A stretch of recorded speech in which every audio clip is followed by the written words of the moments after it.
Peace, family. Y'all know who it is. It's Dr. Bakari K. Lumumba of LumumbaSpeaks.com. Back once again with a great show in conjunction with, of course, Bequaline Network, the Pan African social media extraordinaire. As we all know, the home of African Centered News and Information. Happy Pan African Sunday to everyone, as Brother Sandman would say. Hopefully, he would tap in and be part of today's conversation. Once again, before we get started, family, make sure you hit the subscribe and like button. Thumbs up, thumbs up, thumbs up. Make sure you hit the notification bell as well. Like, subscribe, share. Make sure you're a blessing to the show via, of course, Cash App, Venmo, and the Super Chat. So definitely tap in, family. Have a great conversation that I think we're going to have today. Also, the link is in the description. As you all know, I'll put the link in the chat momentarily. Also, wrote an article on this particular subject matter. And of course, you could go on to Medium, check that out. So make sure you follow me on Medium. As many of you all are aware, if you've looked at the description, the link to the article is in the description as well. So definitely want to see how everyone's doing. So put a one in the chat, family, if you are familiar with what's going on in South Africa right now. Put a two in the chat if you are unfamiliar. So once again, put a one in the chat if you're familiar with what's been going on um, in South Africa. And then put a two in the chat if you are unfamiliar. Just want to make sure that everyone's abreast of the issue at hand in relation to our brothers and sisters in South Africa. Then, of course, we'll do a deeper dive once we get some comments in the chat. So definitely want to make sure everyone's accustomed and squared away, ready to go. But today's show, South Africa, xenophobia, and resource deprivation, while we must learn, while we must turn to each other and not on each other. So definitely want some people to tap in and be part of the conversation. As I stated before, the link is in the description. The link is also in the chat. Definitely want you all to tap in and be part of the convo. And we definitely want to make sure that we have a not only intellectually provocative, historically insightful show, but also one that's solution based, right? So when we do these shows, no, it's not simply because we want to get a name out there, but we want to make sure that this is a Pan African platform. We've always reiterated that, and so that when we have brothers and sisters, hopefully on the continent in the UK, wherever they are, watching our content, they're able to take something from the show and possibly utilize that on boots in the boots on the ground method. And many of you may be aware, maybe about over a year ago, we did a show regarding what was going on in South in relation to Trump making cuts to foreign aid, and of course that have the adverse effect that would have on our brothers and sisters in South Africa.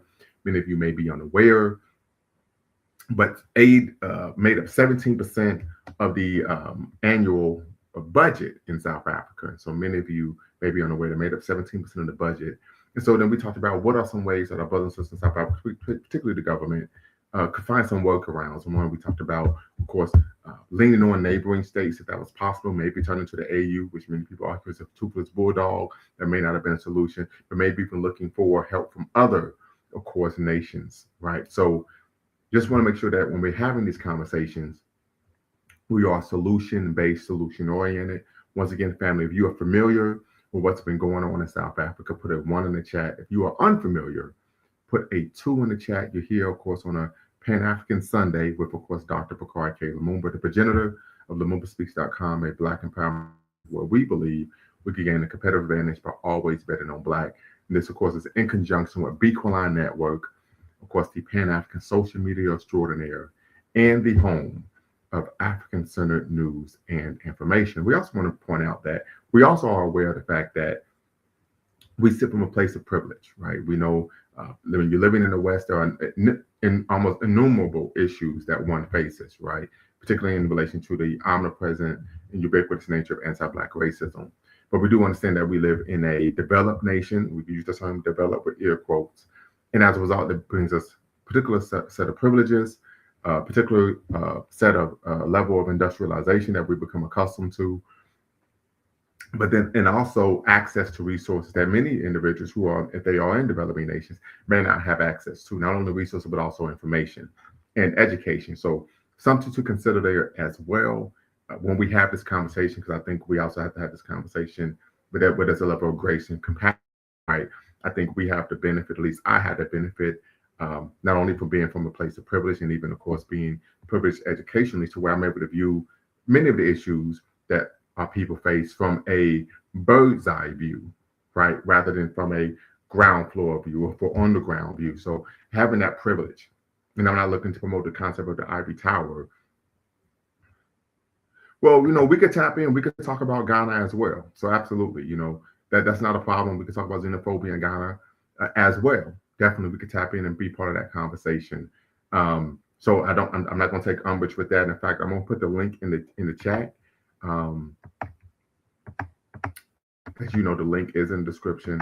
The link is in the chat. And family, if you want to chime in, you want to be part of the conversation, you do not have to cam up, right? So we just have a basic set of rules.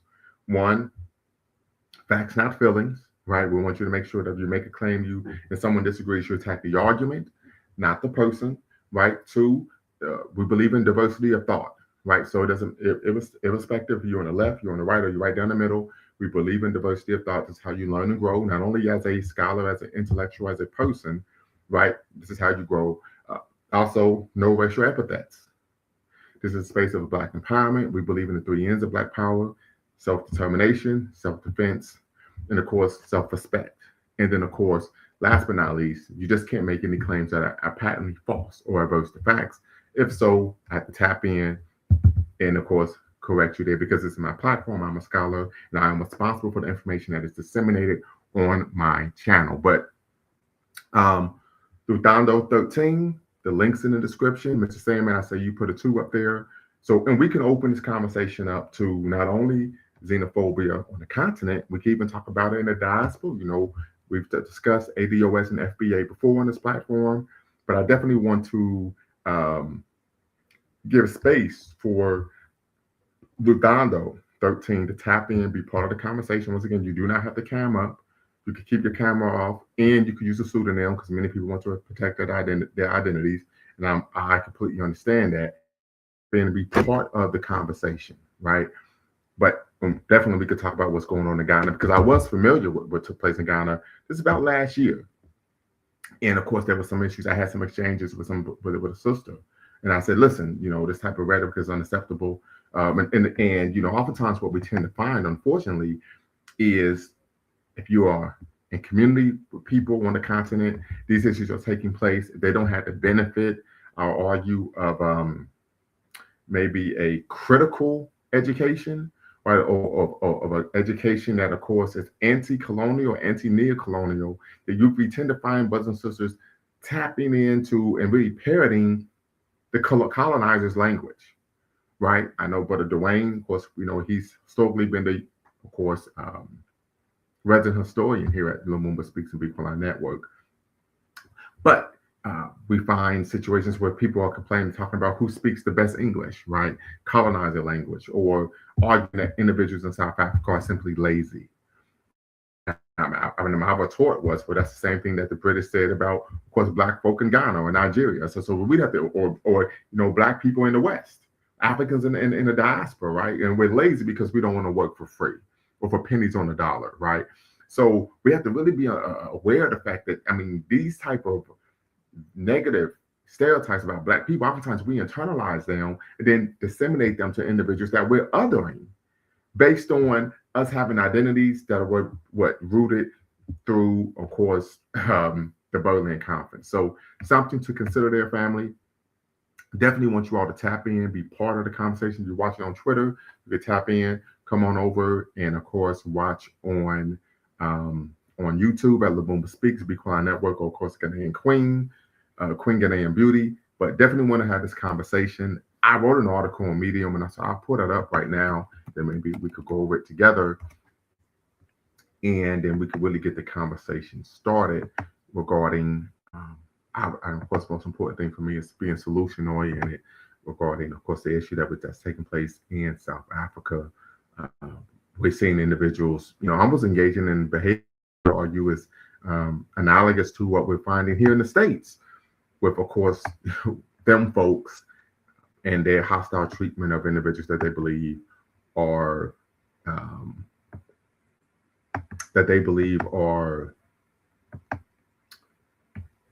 here illegally, right? And I've always made the argument, particularly historically, that this really is rooted in Mr. K. Appreciate you, brother. Definitely appreciate you tapping in. hopefully you can be part of the conversation. I know you typically don't chime in live, but once again, you do not have to cam up, but definitely would love, because you're a resident historian here at Lumumba Speaks of Bitcoin Network as well.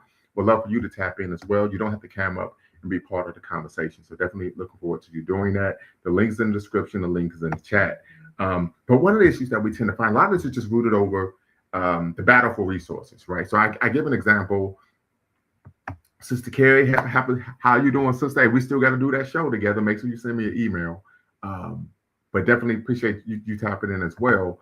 But I will always give an example to my students. We talk about oftentimes what would take place is whenever individuals feel that their positions of power, prestige, or access to resources are threatened, they tend to find ways to other different groups, particularly in ways that can be psychologically harmful. Not only psychologically harmful, but also politically, socially, economically harmful, particularly socially in terms of dangerous, right? You're othering individuals, you're saying that they're somehow, their presence somehow is problematic and prevents the forward progression of society.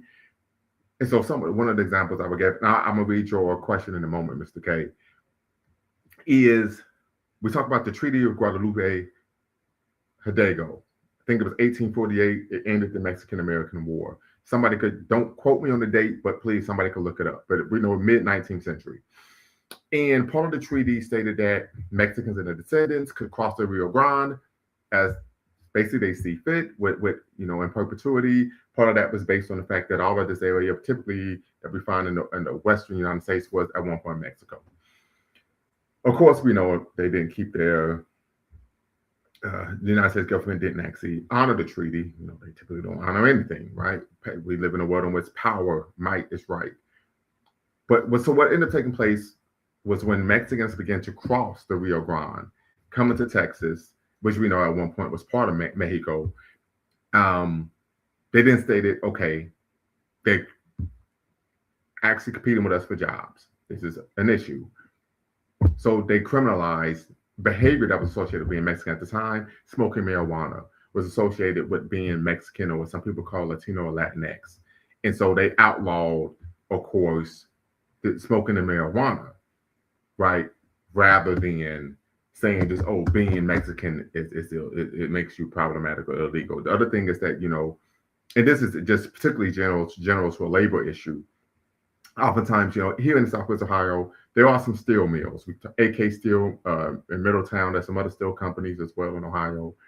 Typically, if the workers go on strike, the company will bring in what are called scabs to keep production up, even though it won't be at, of course, the level it is when the actual normal workers are there. And so my brother at one point was working as a scab, as they call it. This is, of course, a derogatory term.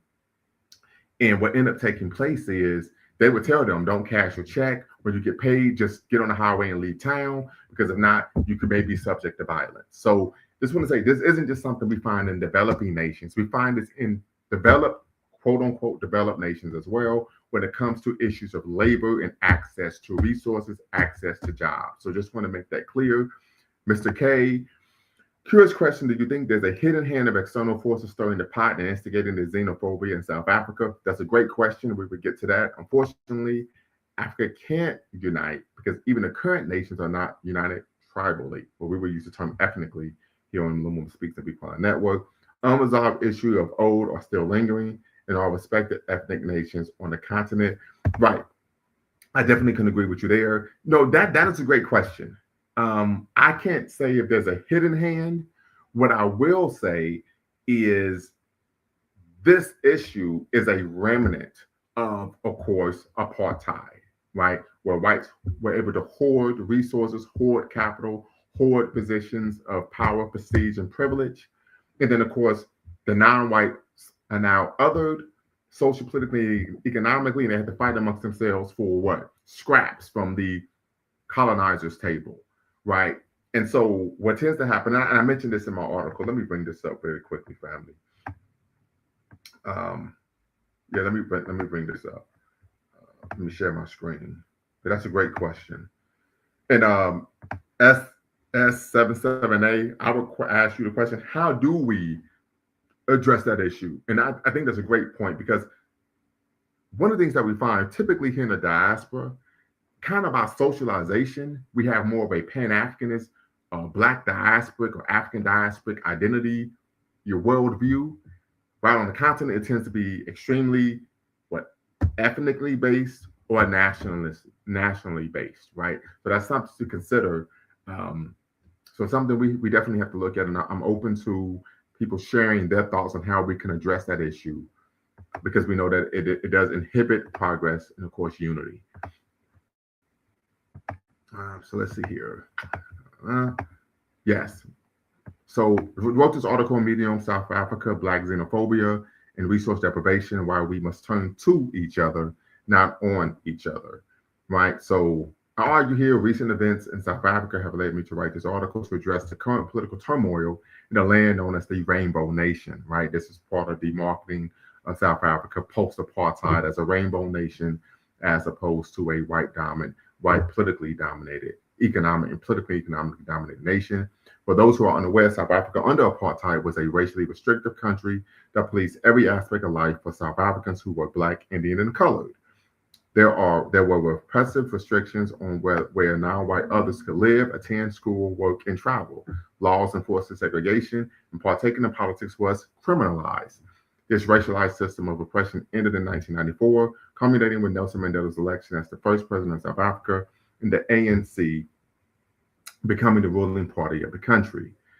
However, Black South Africans have not enjoyed the economic fruits of political emancipation. For example, by one measure, the World Bank has ranked South Africa as the most unequal country in the world. According to the World Bank, 10% of the population holds 71% of the country's wealth, while the bottom 60% holds just 7% of assets. Moreover, the wealth disparities created under the settler colonial regime of apartheid remain, cloistering the majority of Black South Africans in some of the most deplorable living conditions in the global South. However, the Black middle class, though small, has expanded, and Blacks have made inroads in the mining industry that was once restricted by apartheid. Nevertheless, contemporary events, abuse of Black African migrant workers have shed light on Black xenophobia in South Africa. The issue of xenophobia in South Africa is primarily rooted in the resource deprivation suffered by Blacks in South Africa. This deprivation unfortunately contributes to xenophobic microaggressions and violence against itinerant Black African migrant workers who are politically, socially vulnerable, lack the social class and political protections of rights, and scapegoated as the cause of social problems. We find this, of course, here in the good old US of A as well. They believe are threatening their access to scarce resources due to the hoarding of capital by white South Africans, aka Afrikaners. This issue is prevalent throughout the global South, where formerly colonized peoples fight amongst themselves for resources rather than against the social actors, neo-colonizers, and neo-colonial puppets responsible for their social, political, and economic quagmire. This phenomenon known as punching down rather than punching up, we're referring to attacking the socially vulnerable, serves to insulate contemporary neo-colonizers from neo-colonial puppets from the iconoclastic wrath of their neo-colonial subjects, while providing Black South Africans a false sense of superiority that serves as a replacement to their social economic roles. We African people must learn to turn toward each other, not on each other in times of need. To do so, we can rely on a practice of agency, self-determination, and adaptive vitality, drawing on the African concepts of susu and ujamaa, as well as the African-American practice of rent parties to provide an immediate respite to the social economic pressures we face as a people. If not, we continue to suffer by defining ourselves through the arbitrary national identities imposed by the Berlin Conference. We must consider that the system of anti-Blackness makes no distinction in regard to nationality, ethnicity, creed, or clan. We must heed the influence of Dr. Kwame Nkrumah, who warned against the folly of dogmatic nationalism, stating, if we are nationalistic in our outlook, we will be played against each other like pawns on a chessboard. So once again, family, if you want to check that out for yourself, you could go on to, of course, medium.com. I could put the link in the chat and, of course, review the article for yourself. So let's see here. Curious question, do you think there's a hidden hand, right? I asked that question because if you read the book White Malice by Susan Williams in the Dirty Work 2, The CIA in Africa, they detail how the CIA have hidden hand front operations to instigate conflict. Yes, I am aware that the CIA does that globally, but I didn't want to make a claim, particularly regarding South Africa, if I couldn't cite a source, right? So typically, I bring that up when I'm citing issues here in the Western diaspora in terms of Haiti. We talk about Grenada. We talk about Cuba, right? Guatemala, etc. Because I can actually, name, the actual issue. But I couldn't do that in South Africa, so I didn't want to make a claim that I couldn't substantiate. To say Africa cannot unite is problematic because it's self-defeatist and fatalistic. I would agree. I would agree. Absolutely.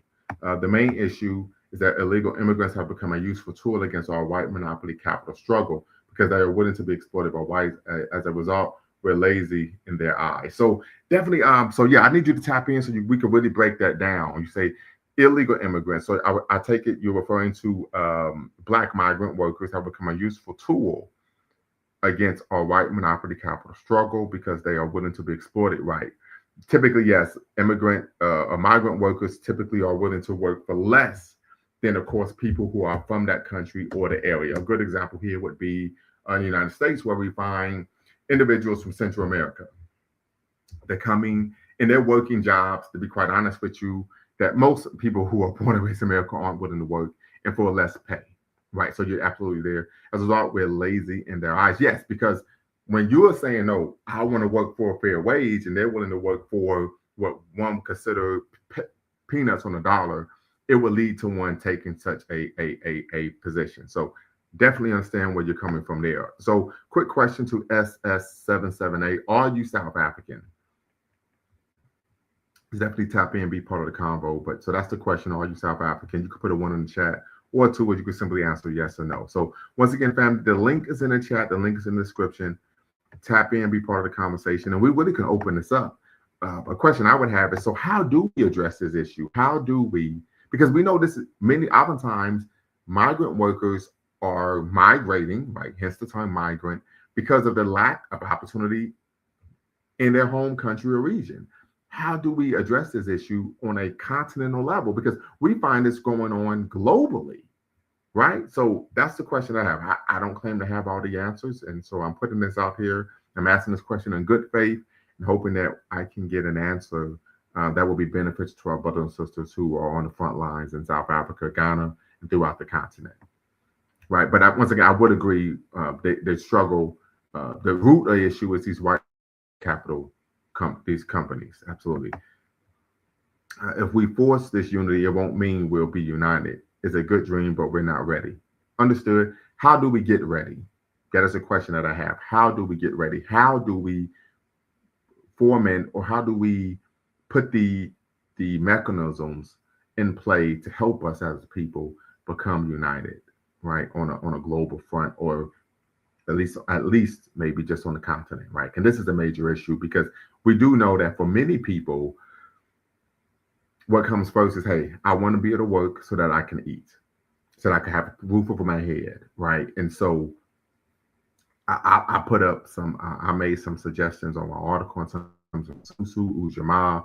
We knew, in the Black community, African American community, as a result of the low wages we face, as a result of doing the Great Migration, living in the urban North, we engaged in renting parties. We would actually come together. Hey, we're gonna fry some food. We're gonna put some food on the skillet, and we would throw rent parties. A good example of that is in the music video "Shackles" by Mary Mary. Came out a long time ago when I was in high school, about 25, 26 years ago.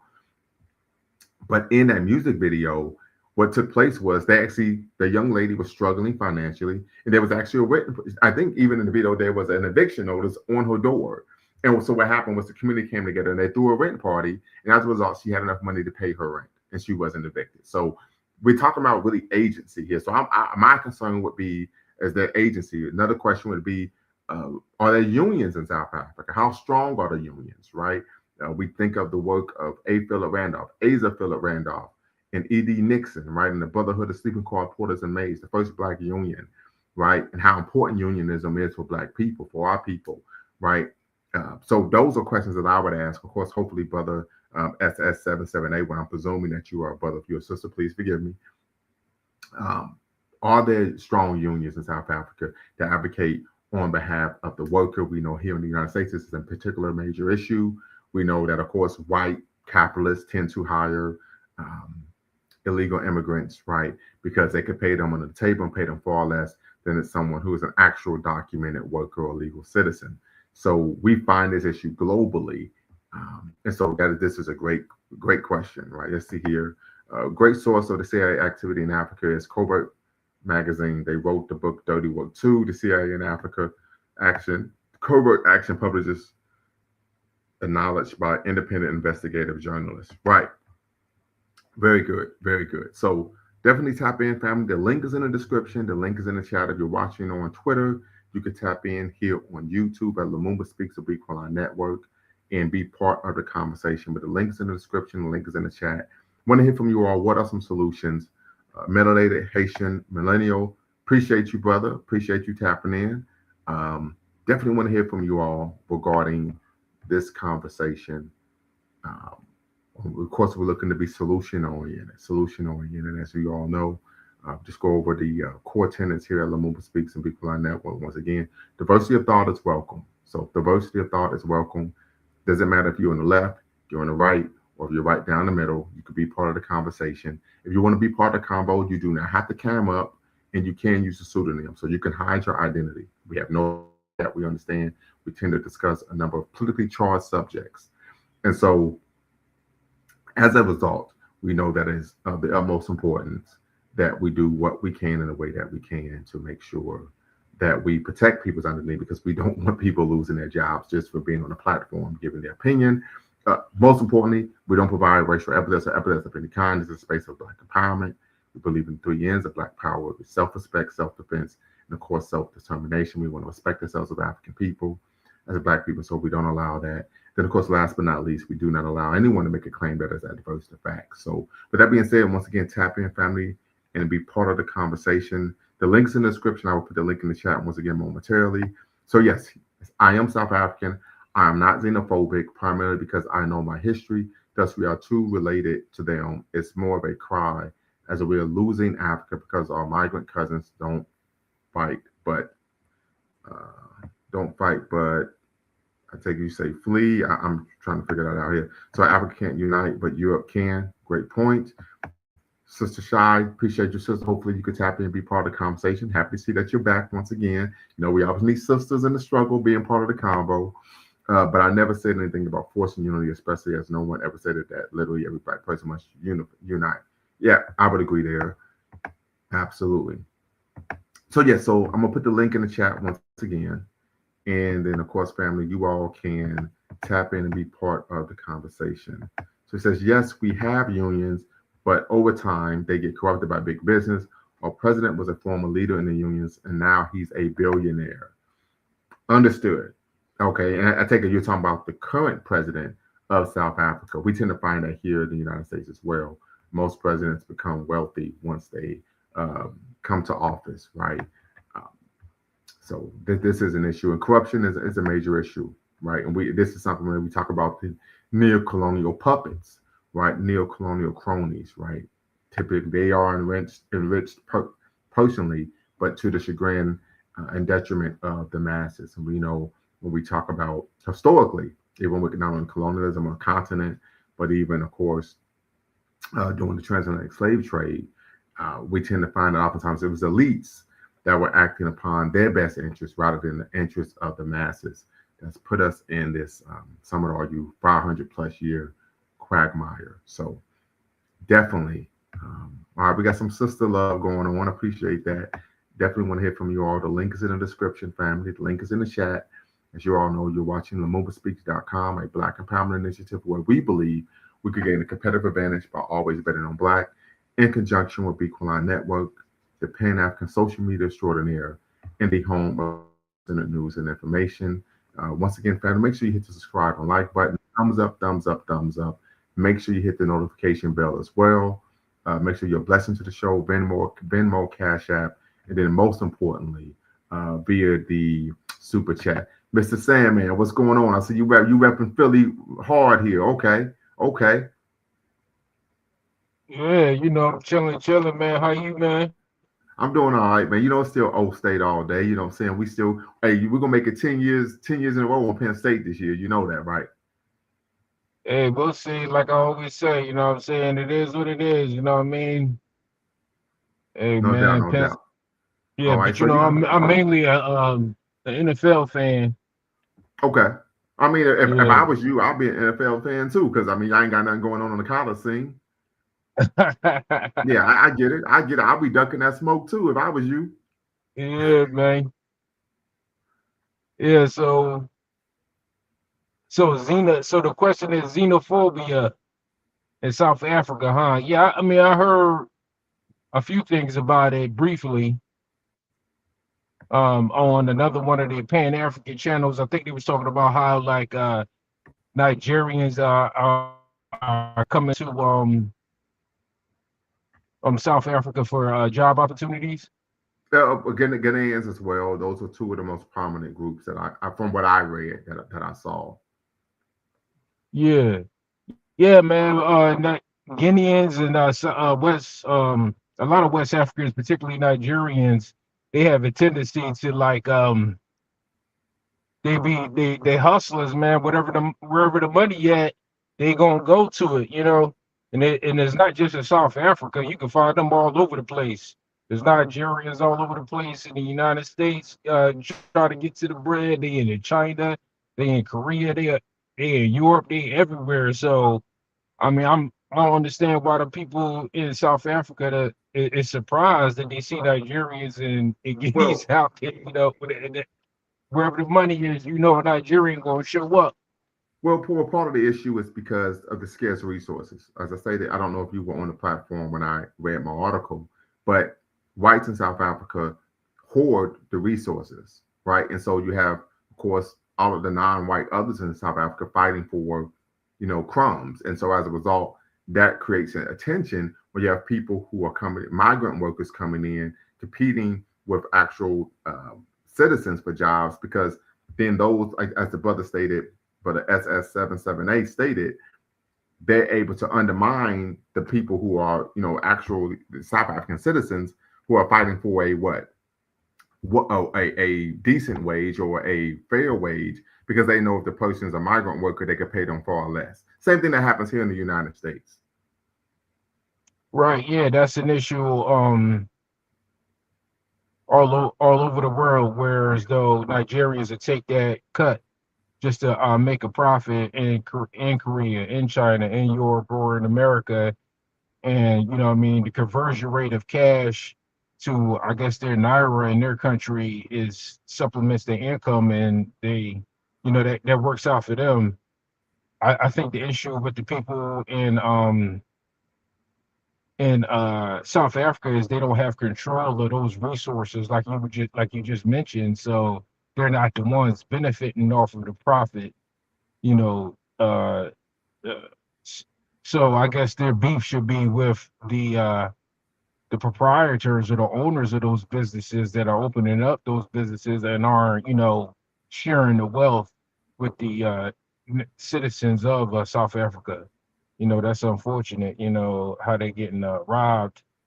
You know, and I don't really see any solution for them to take control of those resources other than, you know, some form of violence. But if they were to go that way, then I don't know. It seems like Real quick, that'll be more negative than positive. very quickly, Mr. K and SS77A, just take this conversation to the live, right? You all are kind of going back and forth via the chat, which is great. But I think what we can do, of course, is tap in on the live, and that way you all can have a more productive conversation. Once again, you do not have to cam up. The link is in the description. The link is in the chat. Or I don't. It doesn't even necessarily have to be violence. I mean, the president can simply nationalize the all of the industries. That is something that could happen. Now, the issue there is you would have to make sure that when you put people in place, they actually know how to run the actual industries, the businesses. For example, when we talk about, and people say, "Oh, you're pushing for socialism." Well, I mean, this is what we find in Scandinavian countries. Really, all it is a situation where the taxing, the way people are taxed, is different, right? But that what that does, it keeps people from they're being the what extremely impoverished. right? So something to consider. Let's see here. Says Mr. Well, that's Dr. Lumumba. Not Mr. It's Doctor, but some respect to my name, right? I'll support United Africa, but regional integration will be better for now. It'll need systems cloning, right? I can agree with, of course, regional, starting off at the regional level. Watching from South Africa, African solutions for African problems. Violence is wrong and unaccepted. Illegal activities is wrong. As South African, want our brothers and sisters to fix country. It's about knowing to separate the men from the boys, okay? Basically, with those Africans that don't want unity, that don't be, only work with those that do. Very true. So yeah, you all could tap in. The links in the description, link is in the chat. But that's one solution I would argue. You can nationalize of course, those industries. Yeah, nationalize the industry, but then if you nationalize the industry and you tax the owners of those businesses, that's going to raise the prices of our retail products that we're getting for pennies on a dollar here in the United States. So it's Well, it going to doesn't have like necessarily. Well, I don't. I'm not saying that you would. Well, no. When you raise to everyone's would pay a higher tax, not just the owners. Like so, we talk about Scandinavia, right? We talk about Sweden, Copenhagen, whatever, Denmark. Everyone pays higher taxes, not just those who are at the top. right. Well, all right. So what I'm saying is, okay, the Nigerians are coming to South Africa for opportunities in mining, right? They're mining natural resources. Now, the reason why those European businesses, I assume the European businesses are owned by European proprietors or what have you. Um,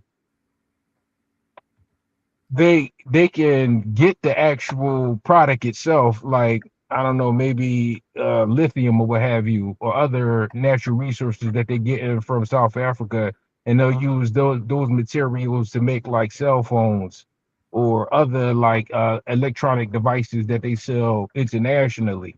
But the reason why we can buy a cellular phone in the United States for a few $100s to $1,000 is because those white owned companies that own those microchip companies could go to South Africa and get those materials for pennies on a dollar and then flip it for a profit. So what I think is what will happen is if South African government was to nationalize those companies and force them to pay more taxes for on the product that they're manufacturing in South Africa, those companies will push like an Apple will push those costs of manufacturing onto the consumer Mm-hmm. internationally.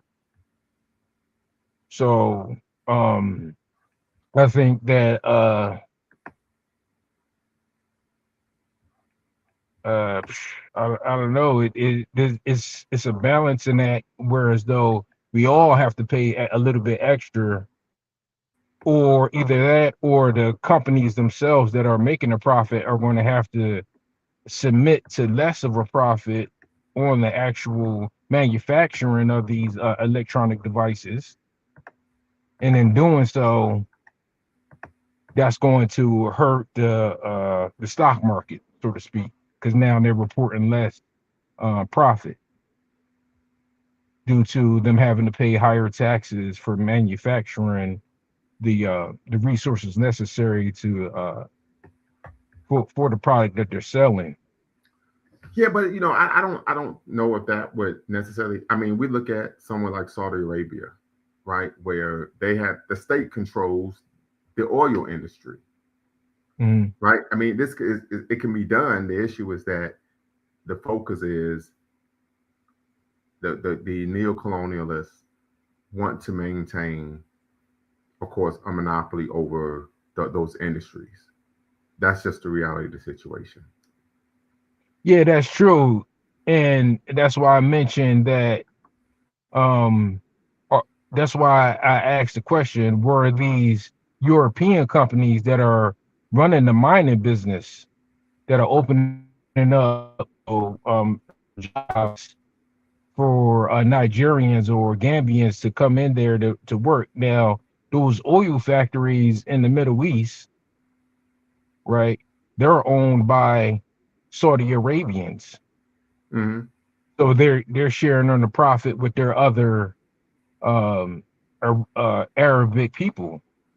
But if these companies are owned by Europeans from France or what have you, or another country in Europe, or even an American-based company, then there's more pieces of the pie to cut, you know. So it's South African government needs they cut, the Europeans who run the business need their cut, the people that they're selling the material to make the microchips or the cellular phones need their cut. You know, there's more middlemen as opposed to it's getting manufactured and purified in Saudi Arabia by the Saudi Arabians themselves, and they're getting retail prices as opposed to, you know what I'm saying? They there's less hands in the pie to grab a piece of the pie. So I don't know. There is going to have to somehow. Like I said, I don't know everything about what's going on. So hopefully these companies that's in South Africa, they're South African people that are sharing the wealth with the South African people in general. And I don't know, but if there's a lot of people with their hands in the pie, it's just going to raise the prices on everything for everybody. Right. And so I see snapshot says xenophobic South Africans are a very big problem for Pan Africanists. Well, I would argue xenophobia by any group of black people, any black person is a problem for Pan Africanists, right? I don't think that's something that is germane only in South Africa.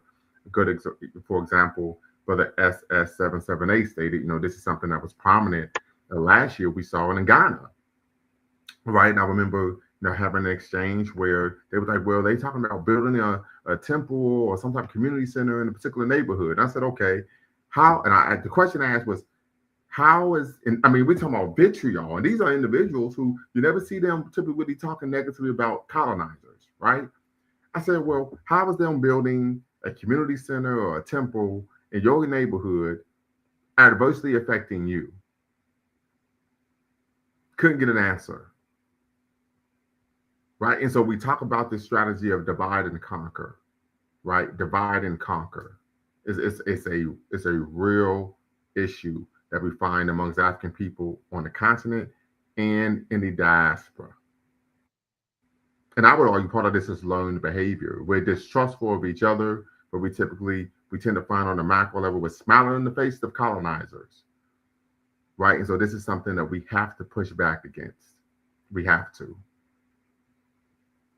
But snapshot, I hope you could tap in and be part of the conversation.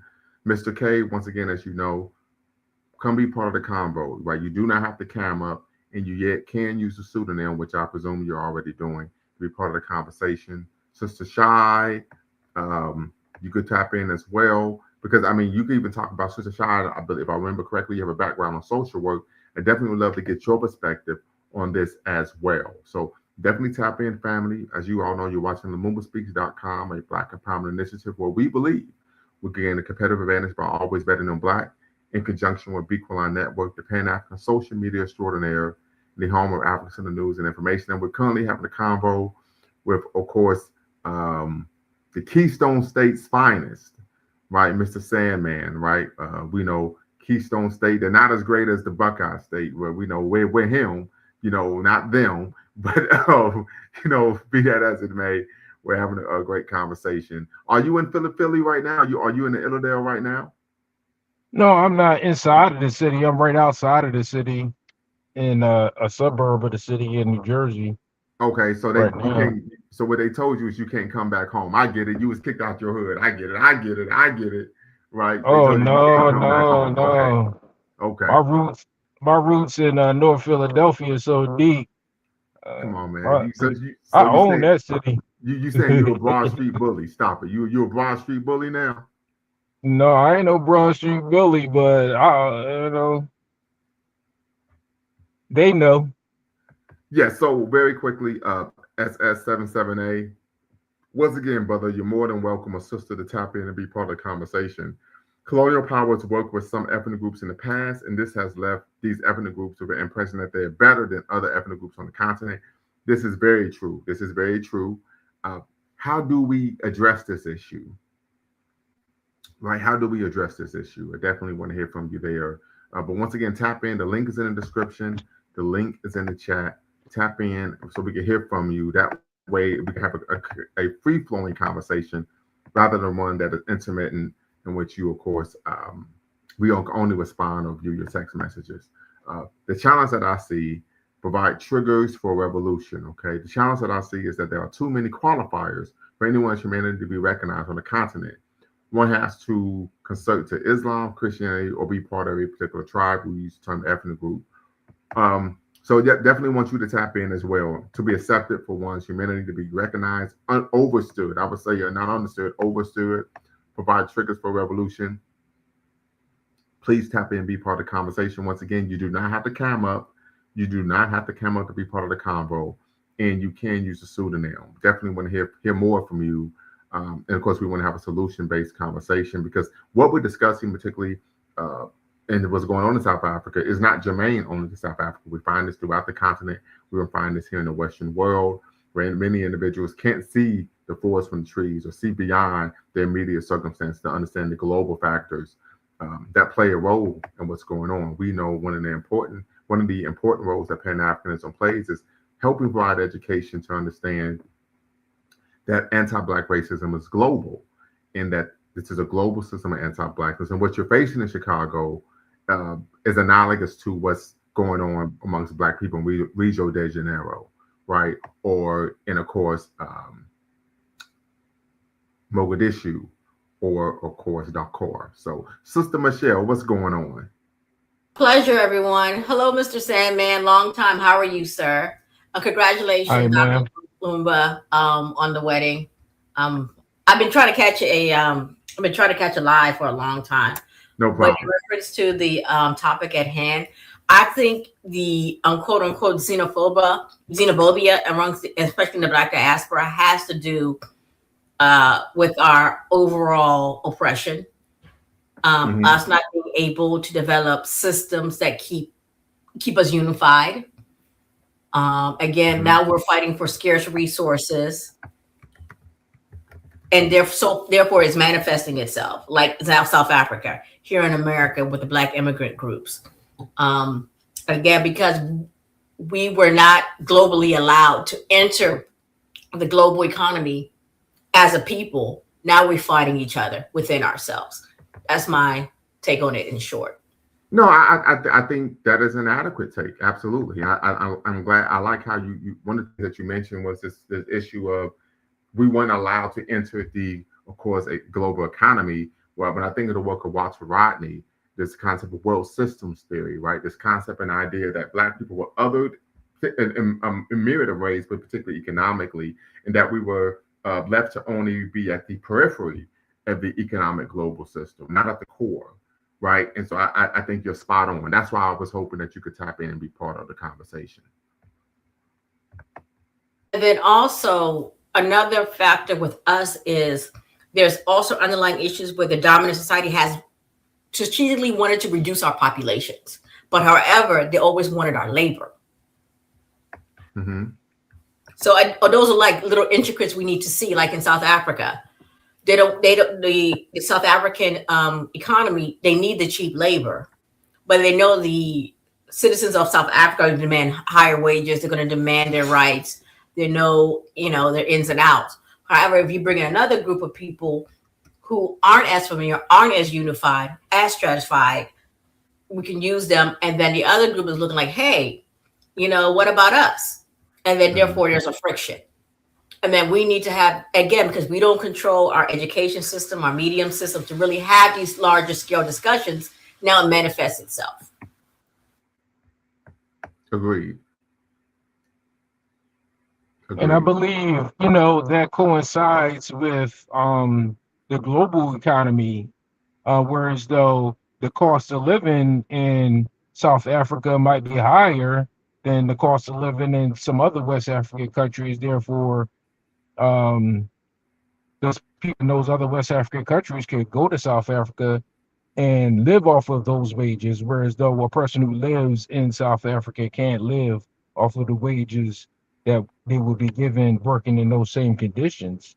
So it's like maybe there needs to be some type of new global world order or an international dollar that's like kind of baseline, whereas though you can't just go across borders and have make money in a different country and then take that money out of that country to your country and buy a whole bunch of real estate with it, so to speak, because the cost of living is so much higher for those people. It seems like it's an unfair balance in economics. Either that or you gotta if you don't go to an international dollar, then you have to like control your borders and don't allow companies to give jobs or pay people who aren't citizens of that country.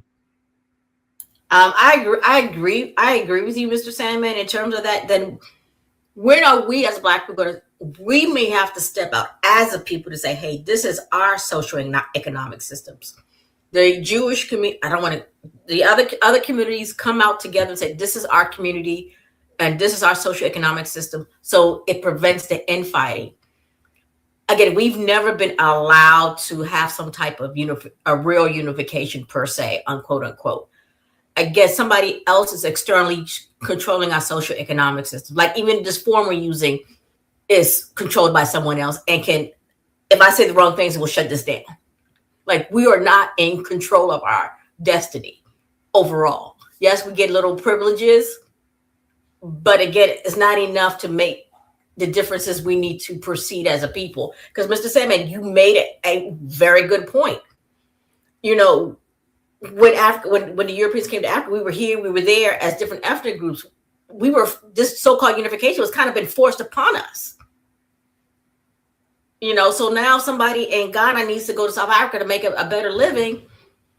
Okay, nobody's questioning the larger scale of the social economic system. There's no, hey, I just know if I go to South Africa, I can get opportunity. If I go to Europe, I can get opportunity. That's all they know. They're not thinking, we're not thinking in terms of a larger scale as a people. And I think that's something we need to talk about. And I'm glad, you know, this is a forum we can at least get the discussions started. We need to start thinking on a larger scale as a people. And that's a big industry. And I'm not going to get us too far off the topic.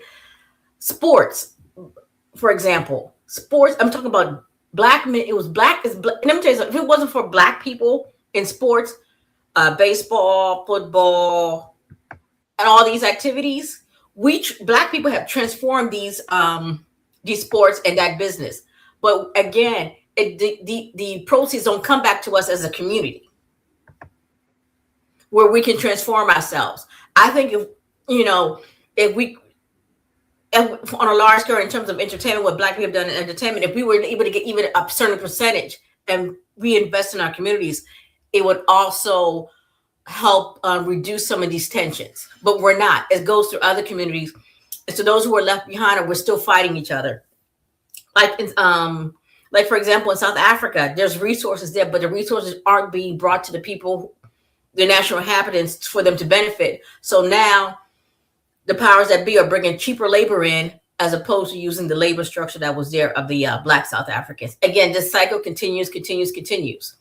Again, so when are we as a people going to look at the bigger scale and say, hey, we need to do something that's strictly for ourselves? Again, it's not about hate. It's not about trying to hurt anybody else. When are we as a people going to stand up and say, hey, we need our own institutions? Yeah, and I think so. That's and say it's for us, and strictly say it's for us. And so Snapshot has spoken to this. We talked about this, I think, last week. Snapshot just mentioned that in the comments. But part of the issue in SS77A, if you can, please tap in, be part of the conversation. I think we could really dig a little deeper into some of the comments that you're making in the chat. One, it takes education to understand that these issues are globally connected and rooted in the domination of Black people. It takes education to do that. If not, people won't be able to see beyond themselves, right? In their particular socioeconomic condition. The second issue is building institutions takes a lot. It takes commitment, right? And I'm gonna be quite honest with you. There was an organization that I was working with here in Dayton that I left over a decade ago because they said they weren't interested in building institutions to address the needs of our people. So I said, there's no need for me to be part of this. They said, well, but you have a great name and our name. And I said, I don't give a French toast about a name. I'm not going to be with something that isn't actually doing anything tangible. Right. And so this is the major issue. I talked about this, Lord have mercy. 8 years ago in my master's thesis, Is Pan-Africanism Dead? And I talked about Pan-Africanist organizations have to move beyond simply providing cultural programming. We have to be engaging in institution building to serve, the needs of our people. We go in on the church, we go in on the mosque, we go in on the synagogue, we go in on the temple. Cool, rightfully so. But we have to provide an alternative. And the problem is people aren't willing to do that because it's real work. Real work. Yes, I would agree. I hope you could tap in and be part of the combo because if I remember correctly, I think you're from Liberia. Definitely like for you to tap in because, of course, if I remember correctly, you being from Liberia, you may have had an experience with, of course, brothers and sisters from the continent, the Afro-Liberians, and of course, brothers and sisters who were indigenous to Liberia, and some of those issues there. We can talk about the brainwashing that took place for Afro-Liberians. We dropped the ball when we embraced Western culture and stopped caring about our histories, and now we lost ourselves because we no longer find that connection with each other. Go ahead, Sister Michelle. Yes, also not only just a lot of work, a lot of sacrifice. You, Dr. Lumber, to do this show is a sacrifice for you. I mean, I'm just saying, just to even do this is a sacrifice. You know, I mean, yeah, don't get me wrong, it still needs to be done, but the sacrifice that's involved, you know, I can see us coming together, looking good, but then the sacrifice is going to be involved, your family and your socioeconomic status.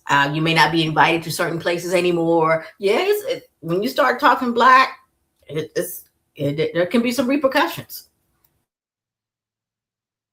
Also, I think we gotta be real with ourselves, in that, you know, the small hats, they good at that money stuff. You know, they good at playing the system. They good at working around things. They come up with a lot of crafty and clever ideas to manipulate the system. So we just gotta step our game up. You know, say it straight up, because who's to say that even if we was to organize, that they wouldn't be able to circumvent that and flip that on us too? Because they've been doing it to the whole world. You dig? Yeah, but with the small hat community, but they also unified in it. They understand when Vlad TV and the Farrakhan situation occurred, he stood his ground, even though he said, quote unquote, saying, I'm not practicing, but he still stood his ground.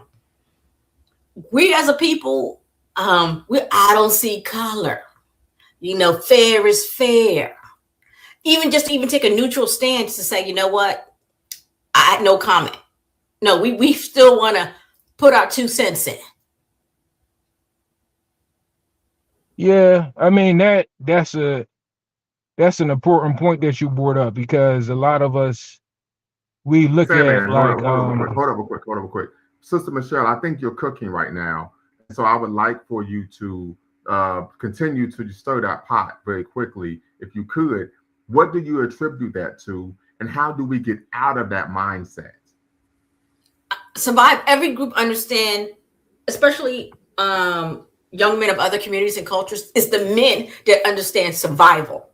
Like, you want your survival of yourself and your people at large. So you understand from the get-go that you need to make certain decisions. Like many years ago, I know we had this white guy, we kind of we kept in contact. Even though he grew up here in a majority Black era, he was Caucasian, I should say. Grew up around, hung with us, dated a few sisters, all that stuff. By the end of the day, he's married to somebody of his community. He's transition, even though he has some issue, family issues. He's been able to transition out of it because at the end of the day, he wanted survival of his and his lineage. Again, he's still a cool dude, but at the end of the day, what I realized as I got older, learning about Dr. Chris Welsing and Amos Wilson, that's when I understood it. He was looking at the end of the day, he still, regardless of his circumstance, wanted survival of himself.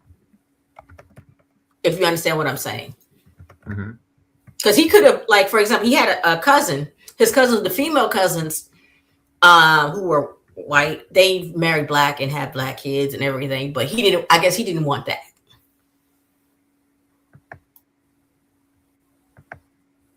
And he's just and on top of that is, we have like an imperialistic type mindset in the black world, whereas though we like to divide ourselves, like, okay, I'm this level, you're that level, you're this level, instead of us all coming together as one group and saying we're all together. The lowest person on the totem pole is just important as the top man at the totem pole, and we all look out for each other, because what do? Soon as we make a little bit of money, we move out the hood, and then we want to buy a big house and get away from each other. And then all the people that's in the hood still that don't got no money, we just say, oh, well, that's your problem. You need to go ahead and find the bread like the way I found it, instead of sharing the pot. Well, that's the cause of a huge divide too. So yes, so I'm going to push back just a little bit, and Sister Michelle, I want you to tag, because we believe in diversity of thought. Sister Shy, Sister Carrie, everybody could tap in. We want to have this conversation, but I'm going to push back just a little bit. I agree with you on the surface level, but I think you have to go a little deeper. There was something after white flight in America. There was something called middle class flight, right? Where black people means left the hood, left the ghetto, left the inner city. Part of the reason was because what? And we know this. If you are of means and you are in an urban environment that is not well-to-do, there's a high probability that your car will be stolen or that your house will be broken into or robbed. And this isn't hyperbole, right? I remember growing up, our car was stolen 4 or 5 times, a family vehicle. It was a van, for crying out loud. And so people, and I recall, this is probably 10 years ago when I was with my ex, and we were, of course, staying together. And there were some issues where, of course, we had to get up and go to work in the morning. And there were people, it was like 2:00 in the morning, they were blasting the music. So eventually I got up and said, hey, man, I yelled out the window, man, we got to go to work in the morning, turn that crap off. Right? And then the next day I get up, go to work. I had a conversation with my uncle over lunch, and my uncle was like, yeah, in the suburbs, that wouldn't happen. Right? So some of this isn't just, I want to get away from my people. Part of it is what? Also, we have to look at what? Lower resource schools. So you want your child to go to school where they have better resources. I have a cousin who grew up in the inner city like me. We're 2 years apart. When I was a junior, he was a freshman. His father moved him to the suburbs, the northern suburbs of Dayton. And he talked about how in Dayton public schools, for lunch, you get a slice of pizza and like an apple juice. He says, man, we were getting full meals, salads, fruit, bottled water. You could get seconds. He said, I couldn't believe it because we were going to better resource schools. So it isn't just, oh man, I want to get away from black people. There's some actual real social issues that will lead to one say, we are of means and I'm trying to protect my family. I want my child to be able to go to the park and not have to worry about someone trying to stab them because they beat them in a basketball game. And this may sound like hyperbole, but these are things I experienced growing up. I was playing basketball. I was 17 years old at the park, and I beat a guy in basketball. He pulled out a butcher knife on me. This actually happened. You see, and this is not to say that suburbs are immune from crime and poor behavior, but you from the Illidale. If you go back 20, 30 years, it was a norm for people to be at the parks hooping on the blacktop. Not so much nowadays because of all the shooting.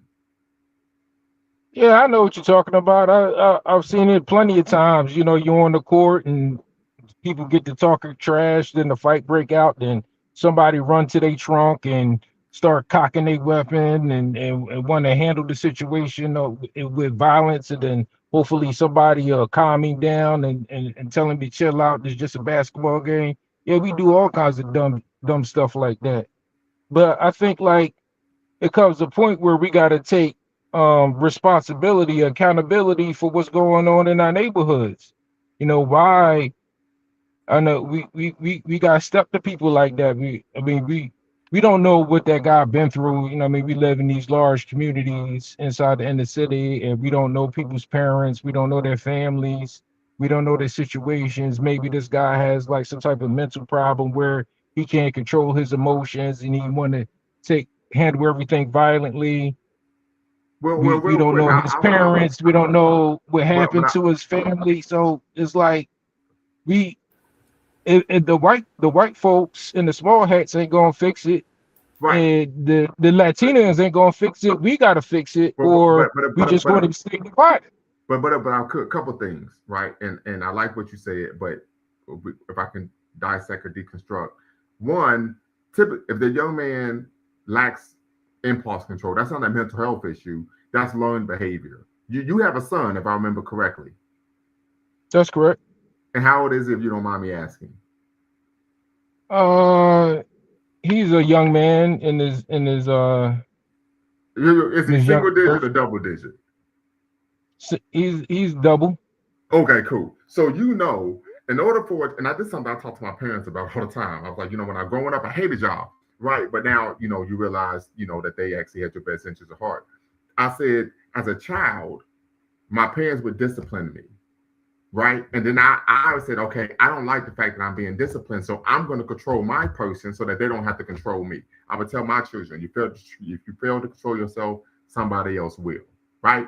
What happens in these type of households is there was never a time where the child was disciplined and held accountable for their behavior. So being irascible became part of their personality, right? The African proverb states the ruin of a nation begins in the homes of its people. Now, as someone who's gone out into the community, spoke with young people, have done that type of work, it helps, but it's typically a drop in the bucket because you might drop jewels. You may spend an hour with them, once a week, but they're going home to a chaotic environment in which poor, unhealthy, self-defeating, self-destructive behavior is being modeled. I watched the episode of Divorce Court this morning. Just scrolling on YouTube and I saw it. And the couple it was a black couple that were getting a divorce. The brother says, well, we're getting a divorce. One of the issues I have is my wife gives me a lot of lip. I don't like that. And he says, as a result, my daughter looks up to her mother, and now she's emulating her mother, and she's giving me a lot of lip as well, which is completely unacceptable, right? So you might go to a young lady and say, Sister Michelle, listen, sister, this is where you would need to comport yourself, But she's going to an environment that's teaching her, knowingly or unknowingly, to engage in behavior that's unbecoming. You see what I'm saying? So it's easy to say, oh, we got to take control of our community. No, because the community starts in the home. And when you start having to address how the person's being raised, they're going to say, you better get your monkey behind out of here. A great example of this was in the TV show A Different World. Brother Dwayne, he's a passionate professor. He cares about these young people, right? He has like an after-school enrichment plan where he's taking his time as a professional and going into the inner city community and working with these young men. He comes to the young man's home, and the father pulls a gun on him and says, I can smoke you right now. And who do you think my son gonna think the real man is? This is what we're up against. So it's not as easy as we just go out, shoot. The parents will smoke your behind. But you know what? If I may add, I see systematic is because the system is allowing these behaviors to happen. Because when I used to support men and a family, we were going to child support court. I think all of this is manifestation of the system, because if we had like a Afrocentric system where if I had a problem, I can go through these systems to report, so I can take you to a higher level.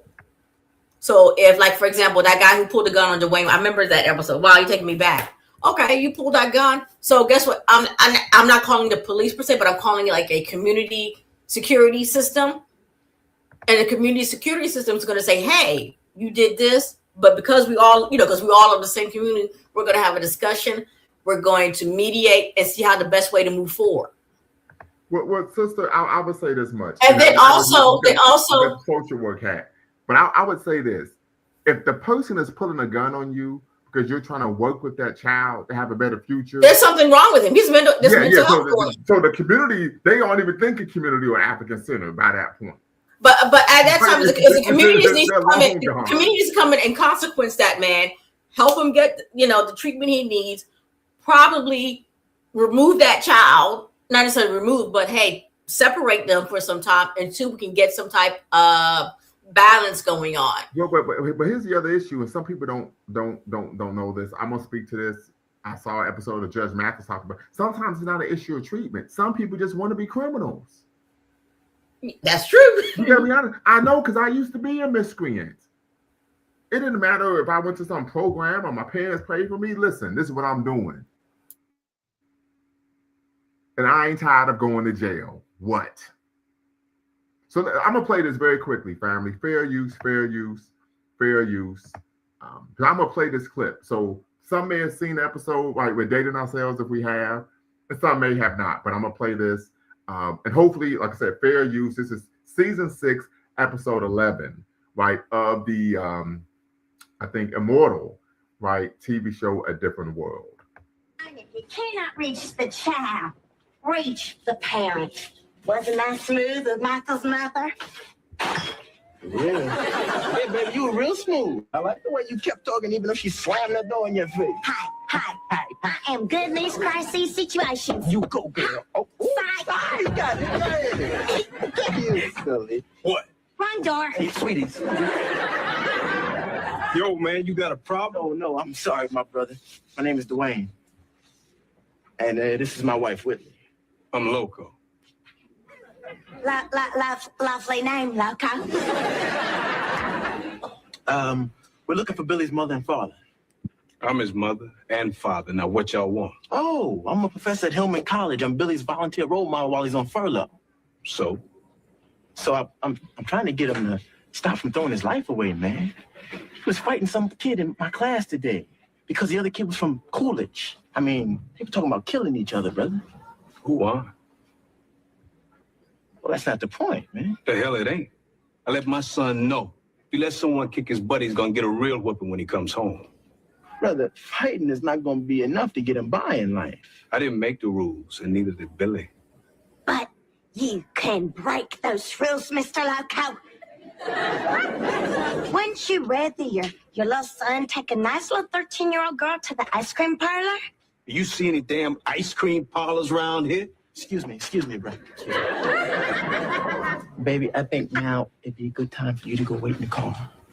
No, I am not leaving you alone in this building with that man. Sweetie, Point. You are so brave, baby. But really, it'd be safer if I talk to him one-on-one. It's a man thing, baby. Come on. Give me 5 minutes.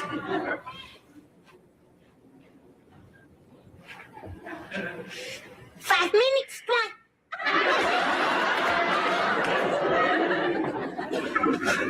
Look, Loco. Get on with it, man. Say, bro, I know what it's like to grow up in a rough environment. I mean, but just because things are rough doesn't mean we have to be victims of the ghetto. Hey, strong brothers like you need to build up the community, not destroy it. My dad kept me in line. That's the only way I stayed out of trouble. Man, step off. Hey, listen to me. If your son doesn't make it through this week, he's going back to the detention center. Is that what you want for him? I don't need some suit and tie wearing brother to teach me how to be a father to my son. Well, then teach your son how to be a man, Chief. Who you think you are, fool? Huh? Brother, come around here acting like you all that. I'm taking care of my boy. See what I'm saying? My father wasn't even around for me. Hands off me, man. What you barking at, fool? Man, I could smoke you before you get halfway down the hall. You want to try your luck? Now, who's my boy gonna think the man is? 5 minutes.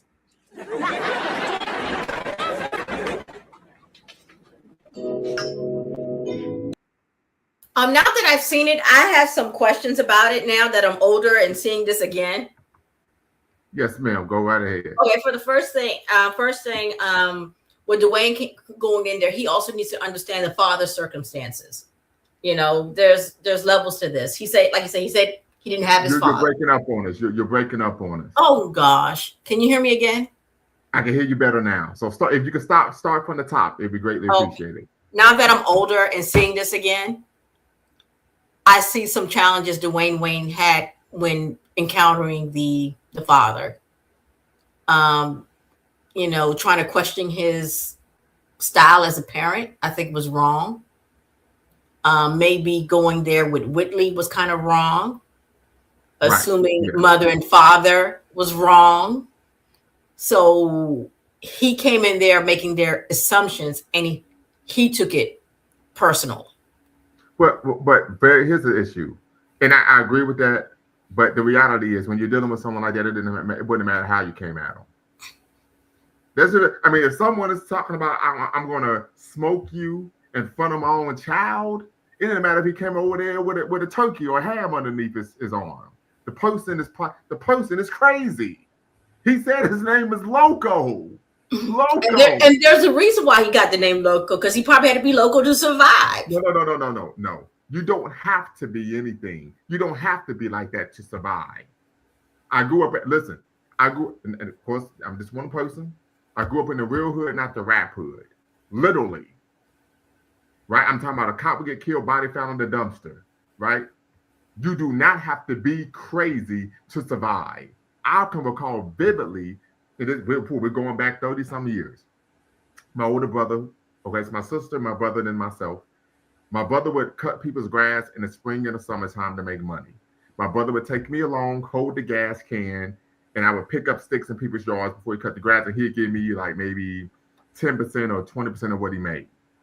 We're walking with the gas can and my parents' lawnmower, probably 7-8 blocks to get to our grandparents' house.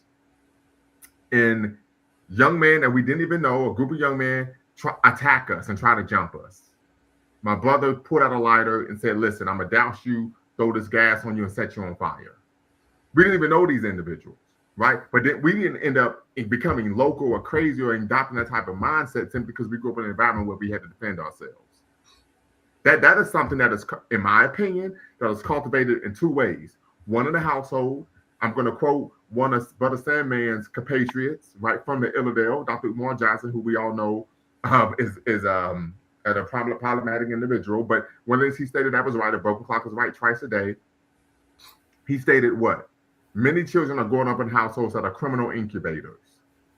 The second issue is oftentimes parents aren't doing their job. They don't care much about the children. This isn't just a black thing. A lot of parents nowadays are lazy parents. And so guess what? They allow their children to what? Hang out with anyone, engage in particular behavior that's unbecoming, problematic, and they get into trouble. This is just the reality. Literally.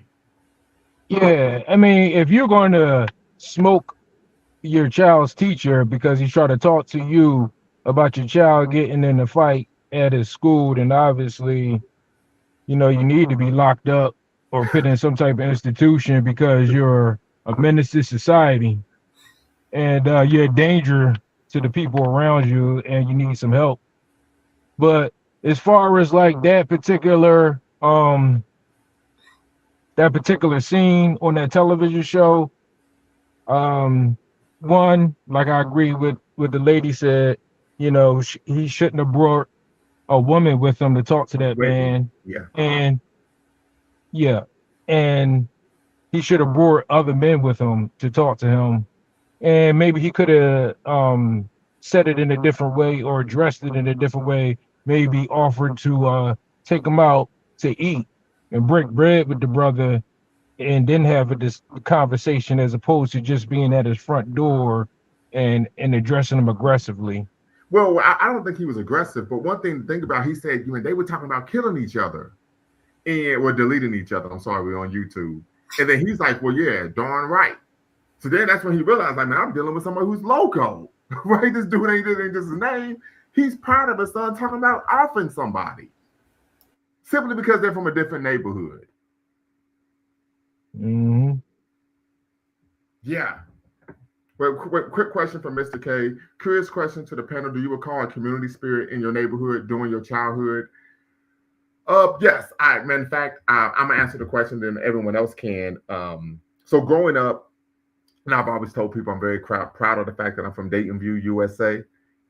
So I told my son and my daughter vividly growing up in Dayton View, which is a neighborhood on the west side of Dayton, Northwest Dayton. I vividly recall growing up that Dayton View, we were competitive about everything. We're competitive about sports. We're competitive about academics, spelling bee, everything. We were extremely competitive. And so, but there was a community spirit mindset that, hey, we're from the View. Dayton is a mid-sized city. I remember growing up playing football for the rec leagues, and there probably was Dayton is in terms of geographic space, it's probably about 56 square miles, which is analogous to the size of Boston from a footprint standpoint, not population. And we had about maybe 10 or 11 rec centers. And so it was like, hey, I got to bring it home, and you got to represent for Princeton and Dayton View and everything like that. So I do vividly recall that. Yes. So I'll let everyone else answer the question as well. Yes, I grew up in the DC Maryland borderline. So when we used to live in the apartment complex, I remember there was a sense of community coming out with music at the time. Music wasn't as questionable as it is. It was just a different spirit, and just having those formative years of my childhood, and then of course 10 years, a few years later, of course, dynamics changed. So yes, I do remember the community spirit. Mm-hmm. I could give an example of how much there was a community spirit, community concept. So this is probably 1990. I'm really dating myself. I think I was in first grade, June of 90. It was toward the last day of school, and I walking home, I cut through somebody's grass. And when I got home, my parents knew about it. I'm like, how did y'all even know this person? I had to go walk all the way back up to the person's house, knock on the door, and apologize for cutting through their yard on my way home from school. This is June of 90.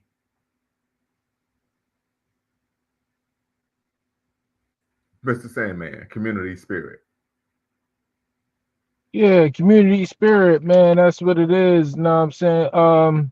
I grew up in Philadelphia, and the neighborhood that I grew up in, my barber was black. My local, the guys that owned the local corner store was black. The soul food joint down the street was black owned.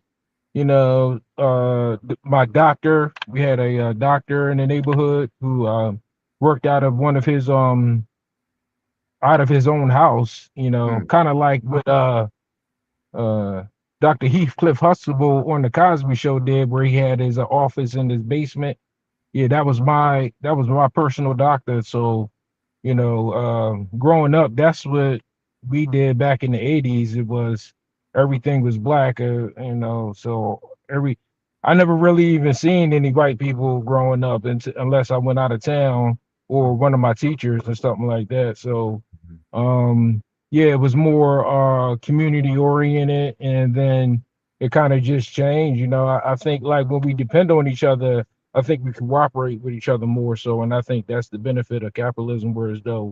Where I could go and I see a black face when I need some food, or I go and see a black face when I need my hair cut, or I go to see a black face when I, go to worship. Then we start to work with each other more.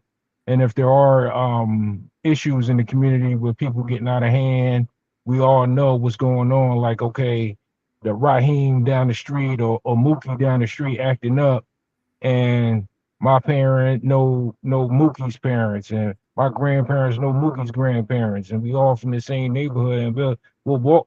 We could walk over there, or she could walk over here and say, hey, Mookie out of pocket, Raheem out of pocket, blah blah blah. He been doing this on the neighborhood. Have you seen him? Like, yeah, I seen him, but like I need some help. His daddy ain't around, or his daddy locked up. This, that, and the third, but then it gets to a point where it gets kind of out of hand, and it gets out of control with the violence, and we can't mediate it anymore. And then the black owned barbershop gets shut down because somebody got shot in there, and then the guy who owned the corner store, the grocery store, he leaves town because he's getting older and he's not making as much money as the Koreans that just moved in and opened up a store because they can sell their stuff for half the price or whatever, you know. So and then it just continues to, like, you know, Domino go effect. Yeah. downhill over Mhm. domino effect, and then it all just falls apart, and then we leave, and then, you know, maybe a different demographic comes in to gentrify the area.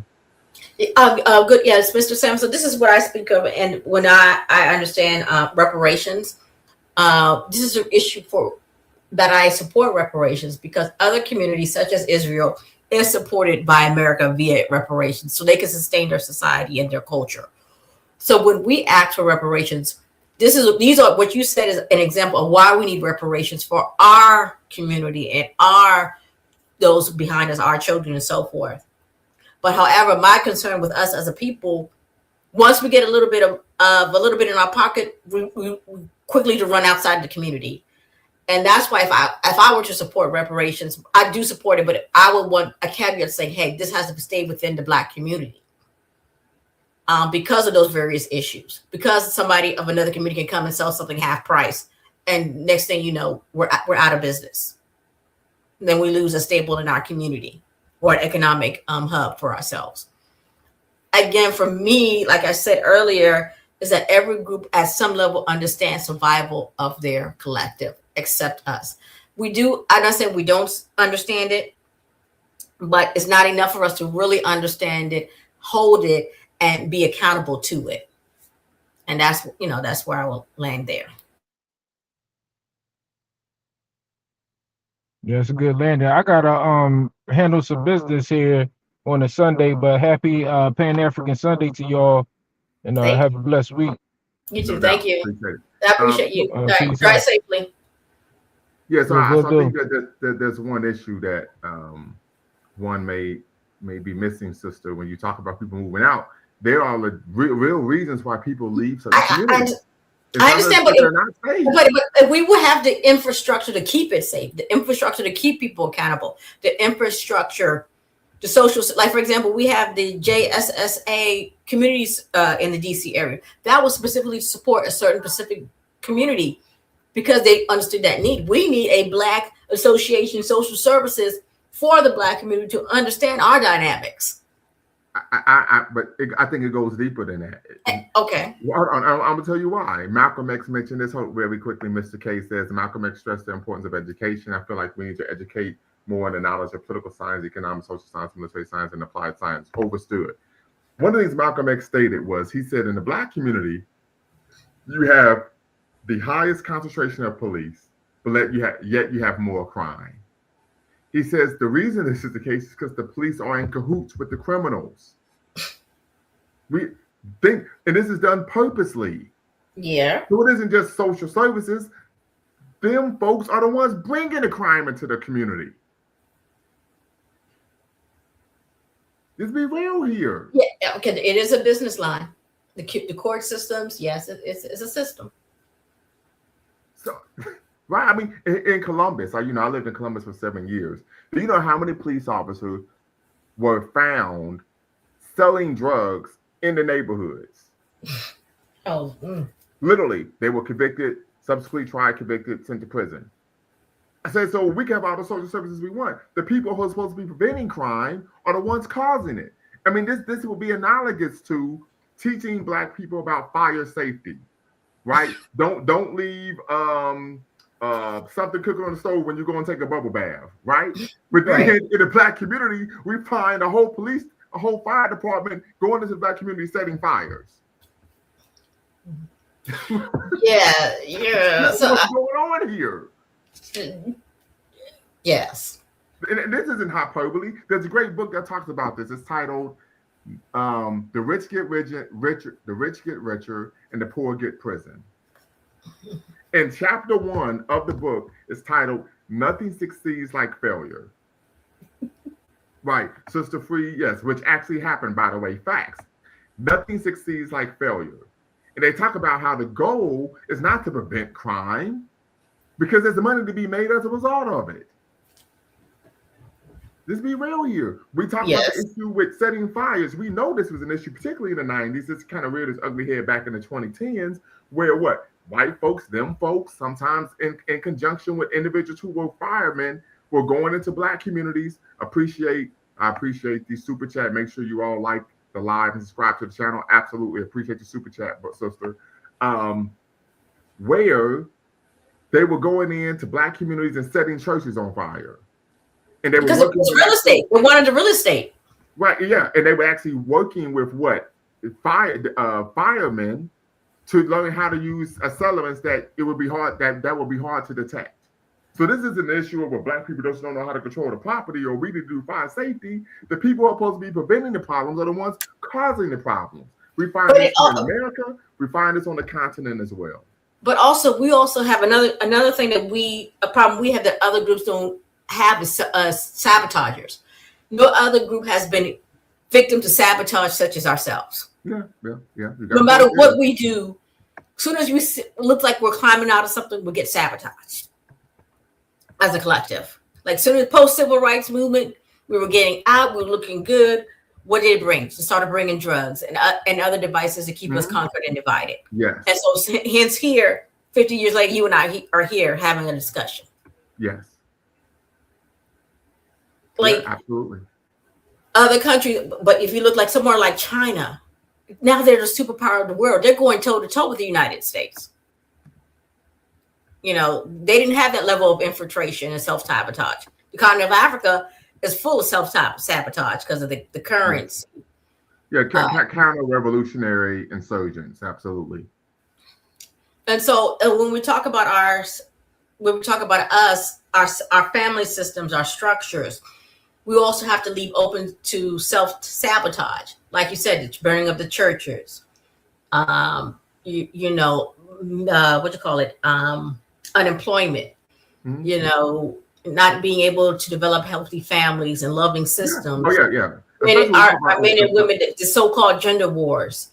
Yeah, you're definitely on point when we talk about unemployment, where we tend to find that particularly brothers who would engender a level of respect, confidence, particularly amongst young men, they typically aren't hired in positions that play a role in youth development. Mm-hmm. Right? We talk about promoted dysfunction, right? And particularly in terms of a relationship, talking about gender wars, where we just be honest here, black women in this country are taught to be disrespectful, taught to undermine. Mm-hmm. Right? For example, I was having a conversation with my wife, and she was like, my dad always tells me, can you imagine, sister, I get to say my wife. Can you believe it? And she said, my father always tells me, make sure you're being supportive, make sure you're using words of affirmation with your husband. Shoot, come over here. Hey, sister, I ain't saying no crap like that. I'm going to tell him he ain't. Yes. And so we're being socialized to be disempowering, self-defeating, and self-destructive. But then also, there's another dynamic. It's because some of our women have experienced situations where they have to be defensive, where they had to be vocal, but they also not telling their daughters or not even saying, okay, honey, I need to go to the other room while I talk to your father. Because I may need to talk to you in a certain way, but I don't need you to, I don't need other people. Right. Absolutely. And I agree with that. So my parents just celebrated their 49th wedding anniversary on Wednesday. Oh, congratulations. Okay. Yes. And so I helped them celebrate, my sister and I helped them celebrate. And I always tell people, my dad was hard on us growing up. I was like, man, I can't stand this. But I used to be like, man, I wish I was like everybody else. I ain't had no daddy in my house. Like, seriously, right? I appreciate it now. But I remember, I tell people that if my mother had a problem with the way my father disciplined and corrected us, I didn't know about it. I had no idea. You see what I'm saying? Mm-hmm. So these are some of the issues, right? And we find this because now, unfortunately, and we're kind of getting off tracks here. There are individuals in our community who find it empowering to try to undermine men or women. Yeah, but I mean, I'll give you an example. I can vividly recall this. And, Dr. Hassan Johnson talks about this. A lot of times we find, he says, sisters in our community are doing this, but this isn't reflective of just the fact that this is a form of Black womanhood. He says that this is just human nature. people realize that they can engage in certain behaviors, and they do. And they take advantage. Yeah, they take advantage. He said, this is really human nature. And hey, no one's going to hold us accountable. Cool, I'm going to do whatever I want. He said, this is really where this comes from. He says, women know in all racial groups in America, they have carte blanche in the family court system, right? They know that if they screen abuse, people are going to perk up and listen. A great example, then we're going to bring this back full circle. Everyone knows what happened with the head football coach at Michigan, the black brother. That was a mess. This white woman, hold on real quick. This white woman knowingly entered into a consensual relationship with a married man. The University of Michigan University of Michigan, we're a house state, we call them Michigan, but University of Michigan, be professional, have a sense of decorum, has a policy stating you can date if you work at the university, but you can't be the person's immediate supervisor. So all he had to do was say, listen, we're dating, we're in a relationship, so she has to work, and she just can't report to me. They just said, cool. They denied it. The University of Michigan, a year and a half before he was fired, interviewed both of them, did a actual investigation, asked her, are you all in a relationship? She says, no, we're not. Now that the relationship is over with, a year and a half later, hey, I want to tell you all that we were in a relationship, and he loses his job, right? Then she goes on the national media and says, oh, I was a victim. I'm doing this to protect women. Really? So you didn't care about the woman that he was cheating on? This is hypocrisy. But why is she doing this? Because she knows she can. She knows that she's able to feign victimhood. People are going to listen to her. And she's setting this up because she's going to say that the university didn't protect me, even though she lied to them when they tried to protect her when they did an investigation, because she's going to try to file. She's going to talk. I guarantee you within 2 weeks, she's going to file a lawsuit. But also, she'll also understand Shamar Moore. What's his name? Shamar Moore, the guy. She understands that he has no community. Shamar Moore. You think about Shamar Moore. That's what that is. Okay. Yeah, I watched him. Yeah, but the thing with him is he has no community of protection. See, that's why they're going. It's easy for her to go after him now because he didn't have a community of protection. See, that's what a lot of black. I don't want to get too off tangents. Wherever you go in life, you still need your ace in the hole, and that's your community of protection. Mm-hmm. He does not have that. When he decided to marry Becky and push the sisters to the side, he lost his community of protection. Besides his mother, we don't know if he pushed women to the side. He grew up in Kansas for and the other issue is someone who plays sports, someone who was lucky enough to at one point be recruited by some universities. And this isn't just something that we see in the movies like He Got Game, but those white women really throw themselves at brothers. Mm-hmm. I've seen them. I was like, this is unbelievable. And you would think about a lot of these brothers are coming to campus. They don't have a strong sense of racial identity, right? They're not politically or socially mature or understand what's going on. And you have women, throwing themselves. Whatever you want me to do, I would do it. You call them 2 o'clock in the morning. You could drive my daddy's Mercedes Benz. I'll write your papers for you. Yeah, it's off the chain. Off the chain. Literally, I've seen it. Okay, I've seen it. And they, throwing themselves. It's like they act like they're maids, concubines, and sous chefs. Yeah, because I worked with a young man, and that's what happened with him. But unfortunately for him, when he came back to the DC area, he got injured, and Mm-hmm. So he shared that. Yeah, they throw themselves at you. Then what do we do for our young men to make sure they're politically educated about their identity? So when they go to these environments, they're not. So part of it is, of course, if you have children, as I did, you have those conversations with them in the home, right? The second issue, and I always tell people, the easy thing to do is create a Juma Mosi Shule, a Saturday school, right? Mm-hmm. And where you have an African-centered curriculum. Kamali Academy would be an example. That's the online African-centered curriculum. Joanja Kunjufu, he had Set How, self-esteem through culture, at least academic excellence, which I believe was a 26-week curriculum. And it was for elementary, middle school, and high school. And so then you don't even have to explicitly or tacitly discuss these issues while providing an accurate sense of history, culture, education from an accurate sense of perspective. The children will naturally develop those type of understandings of the world, right? So and then you don't have that concern. Or young man would understand, okay, when I'm going to college, there are going to be women throwing themselves at me, but this is just playtime. I'm not going to take them serious, Okay. right? And then, for example, a good friend of mine, I'm not going to put him out there. I'm not going to, put in the descriptors out there so people can know who he is. But when we was in grad school, I mean, he was white girl crazy. And I'm like, man, like you kind of, he said, look, I'm in college, I'm doing whatever. He says, when I graduate college, start my career, I'm going to marry a black woman. And he's engaged to a black woman right now. But he knew this is simply playtime. Mm-hmm. Then also another thing I don't want to guess is to what's that called? The Hidden House Museum in California. I would thought, because I donated to it, I thought he was going to do something like that. But now I'm seeing comedy. I said you have to keep the business going, but there's nothing there for the community like this. Like especially because I've been to California. I remember one time you were on that side of that other country right. too. Yeah, I was living extremely expensive in California. Crazy, but yeah. So I would think that in California, by something like that, he could use that real estate at least every month, host an event for young people just for identity purposes, reinforce. Mm-hmm. But nothing like that is happening. Yeah, I know. Well, I mean, we have to understand he's a grifter. Everything he does is what Tariq Nasheed does, and we're going to bring this back full circle. Is he will create a problem? He would drum up a problem on his platform, and then the solution to the problem is to buy products from him. I'll give you an example. And I wrote an article about this on Medium. Make sure you all follow me on Medium if you're not, where he talks about who created hip hop. So this is what creating a problem. The real issue is what controls and owns hip hop, not who created it, right? Mm-hmm. Surface level issues, right? But the minions that follow him will go for that. Then I'm creating a documentary that you buy where I address the issue of who created hip hop, right? Yeah, right? Well, he states on his website, this is an actual political organization. You go to a website, it's nothing but products for you to. Oh, we don't have any independent black museums. Not true. You have a independent black museum in Detroit.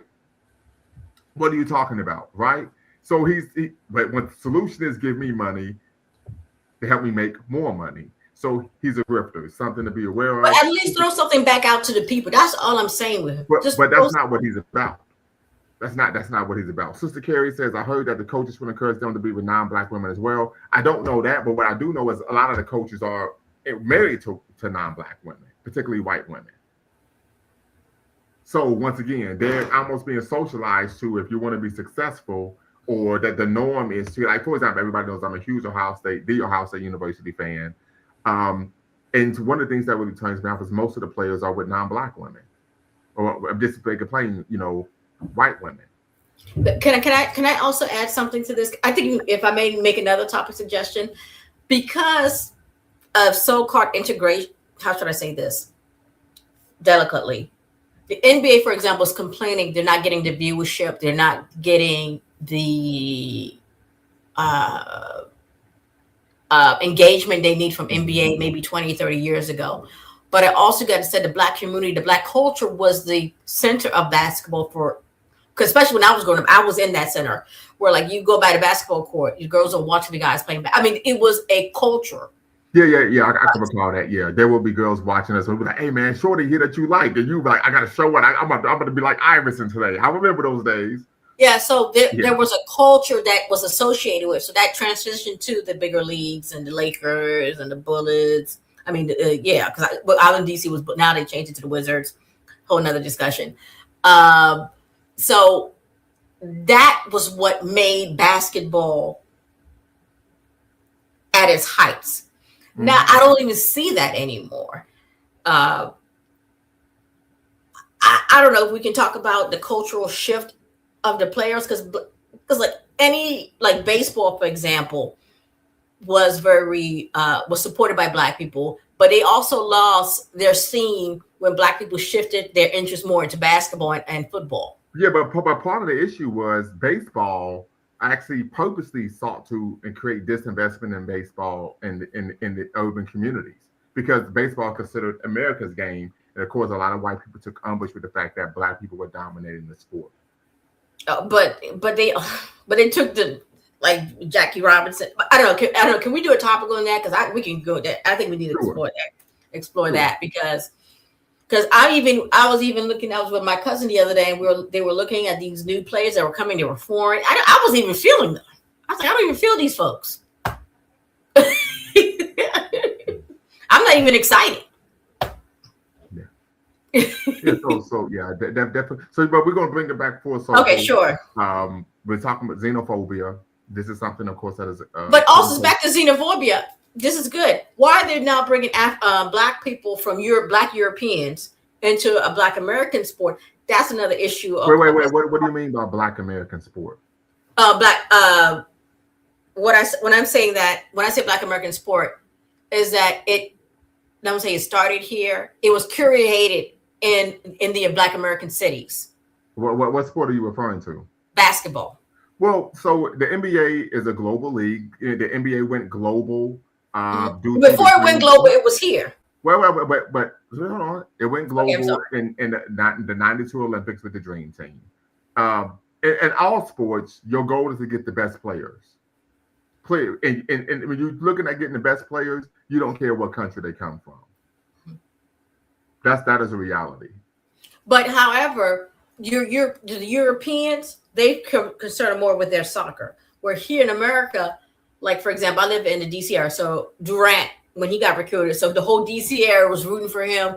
The whole DC area had his back. Mm-hmm. So, but when you bring someone from outside where there's no connection. Well, I get that, but the issue is from a team standpoint, you're going to just recruit whoever you think the best player is. It doesn't matter where they come from. Now, we may personally feel a particular way, but if you have a chance to draft Giannis Antetokounmpo or Jason Tatum, you're going to draft Giannis. That's just the reality. Because you're trying to win. But I'll say with Giannis does have some leverage because there is a Nigerian community here that supports him, that were born and raised him. So so he has some level of support here within the diaspora community. So, they can move forward with that because the Black diaspora here is growing. So they could bring someone from France or UK to come here and play because of the diaspora community. Mm-hmm.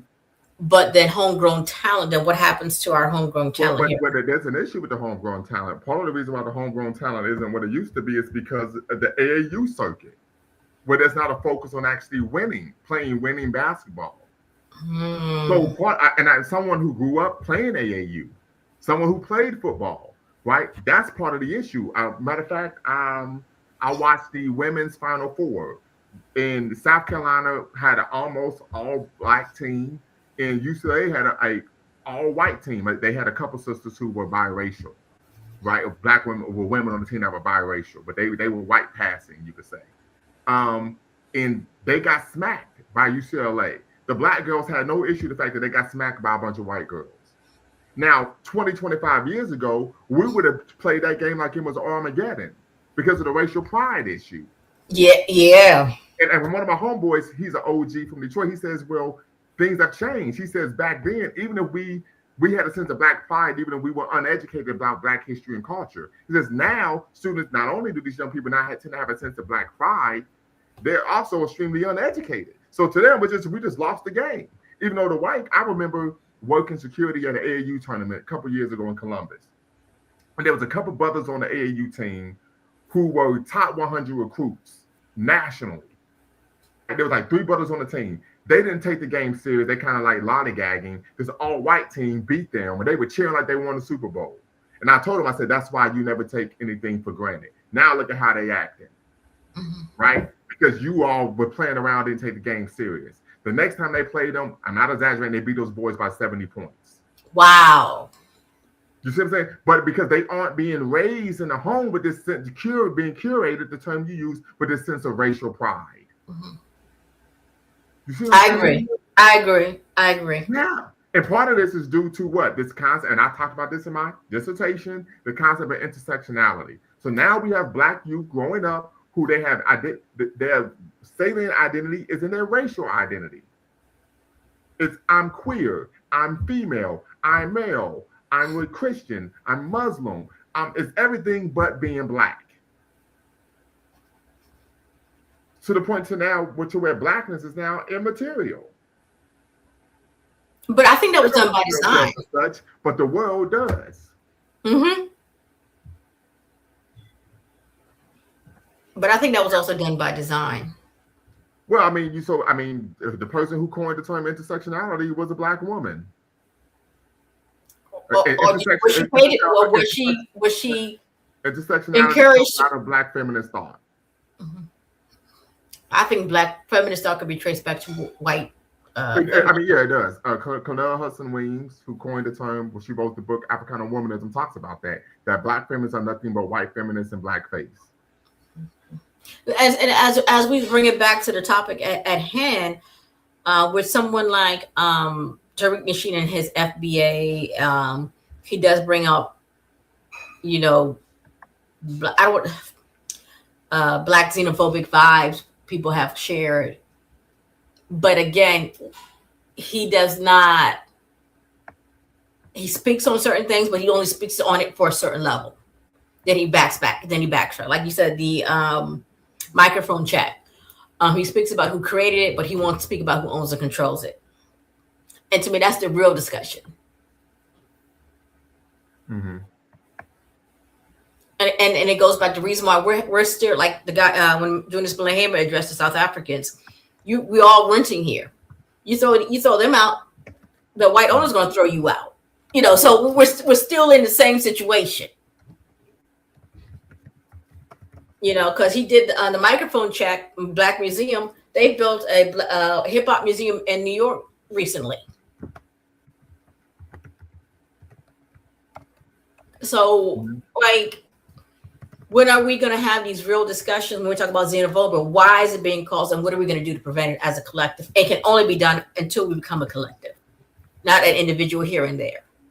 Like, I think your channel should have millions of views. I mean, yeah, people have said that, and this is something I talked to my cousin about this the other day, and I said, here's the issue, cuz I said, when you're providing, and even Butter Bequeline stated this, Butter Bequeline at times would go on Twitter and have exchanges with people and say, well, go to our show, the Boomba Speaks Bequeline Network, and he says when people saw that I wasn't someone who was simply bloviating and that I knew what I was talking about, they said I'm not going to have anything to do with his platform.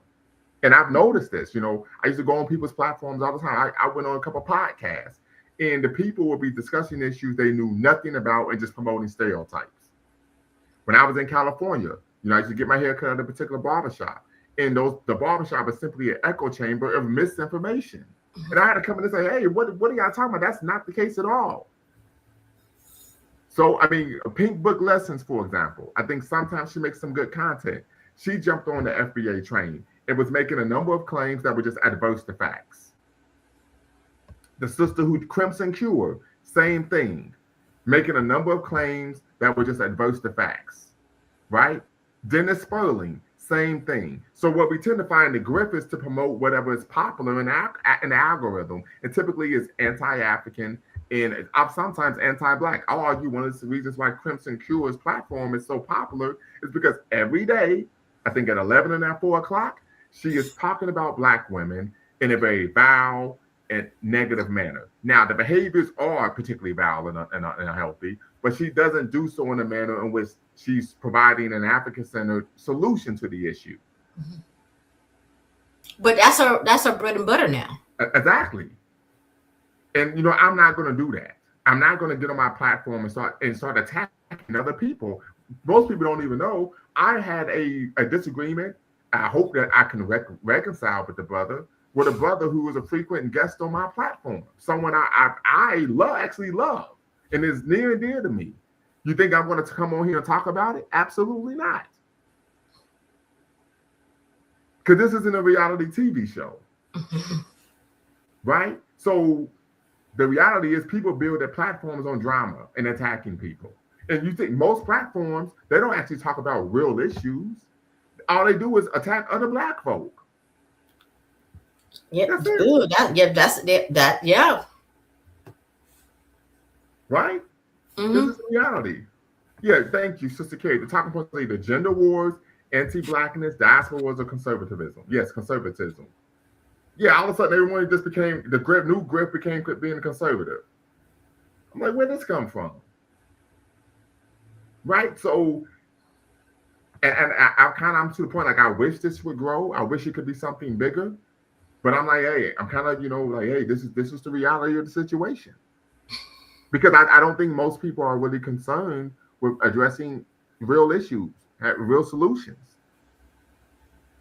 I had a conversation with a mother here in Dayton. I said, hey, you have a background doing Saturday schools. Hey, you put it together. You have my commitment every Saturday morning. I'll be there to teach. Haven't heard from them. Mm.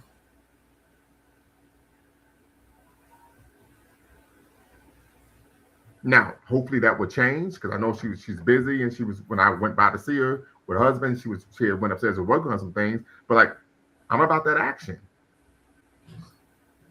Right, but the reality situations most people aren't, because of the commitment and the sacrifice. Matter of fact, when we created the nonprofit organization, the CAU, Coalition of African Unity, our charter was, of course, a facsimile of the charter of Organization of African American Unity, Malcolm X's organization. And there was a brother who would speak as a member of the New Black Panther Party. He would go around and all combat booths, etc. So one of the brothers who was the head of the financial department of our organization ran into the brother out of town and says, listen, this is what we're doing. Boom, boom, boom, boom, boom, boom. He says, when do you all meet? He said, we meet every Sunday at 1 p.m. He says, well, what about NFL football? And the brother who's in the organization said, well, this is far more important than the NFL, don't you think? Far more important, don't you think? Yeah. So like I said, a lot of people, like my man Loda Lux said, they simply, they're like Jim Lampley, Larry Merchant. They just talk a good fight. I have a good brother of mine. We grew up, we went to college together here in undergrad. He now lives in Georgia. And he's like, man, I just wish like I could do more. I said, man, you're raising a family. You're instilling African center values in your children. So you're doing a lot for our community. Right? But the real work, there typically isn't any notoriety that comes out of that. Most people just want to talk a good game. Like I said, most people talk a good fight. They act like they're all for that combat, right? Then when they get their contact, they talk about, man, help me find my contacts. You know what I mean? This is this is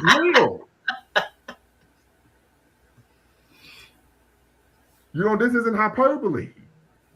But I just really think that I think for us as Black people, we have to really be pushed to the wall to really get ourselves together. Like really be pushed to the wall. Unfortunately, for us to really see that we need to get our stuff together. As long as, in this particular system, they made us comfortable. Actually, we're comfortable.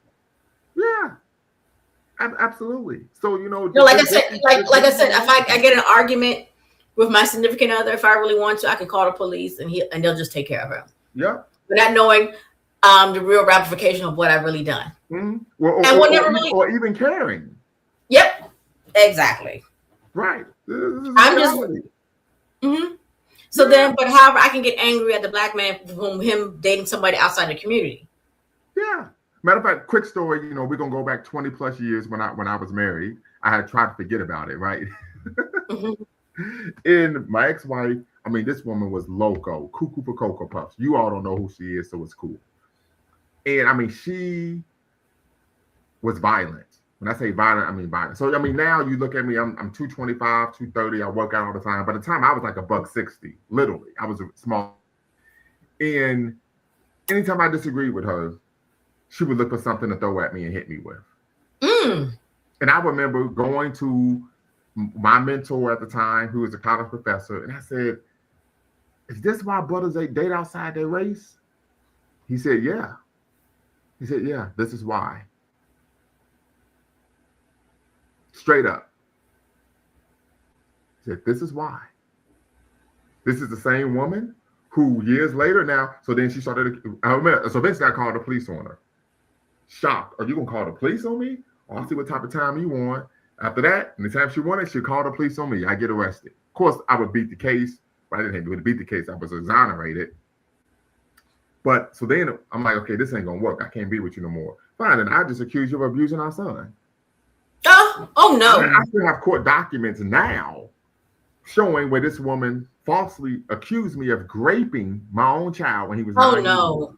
I had the paperwork. Matter of fact, this is how serious I am. You send me an email, you put your email in the chat, I send you the paperwork right now. Oh no, I wouldn't do that. No, right? Because I believe you. I believe one you of my because homeboys, when I was living in Columbus, we worked out together 6 days a week. He even was like, man, if you didn't show me this, I wouldn't have believed you. I would keep the documentation in my car. And this is unbelievable. The mother, yes. And why do people do this? Because they know they can. But then the first thing out the person's mouth, my child ain't got no daddy, his father isn't here, all type of stuff.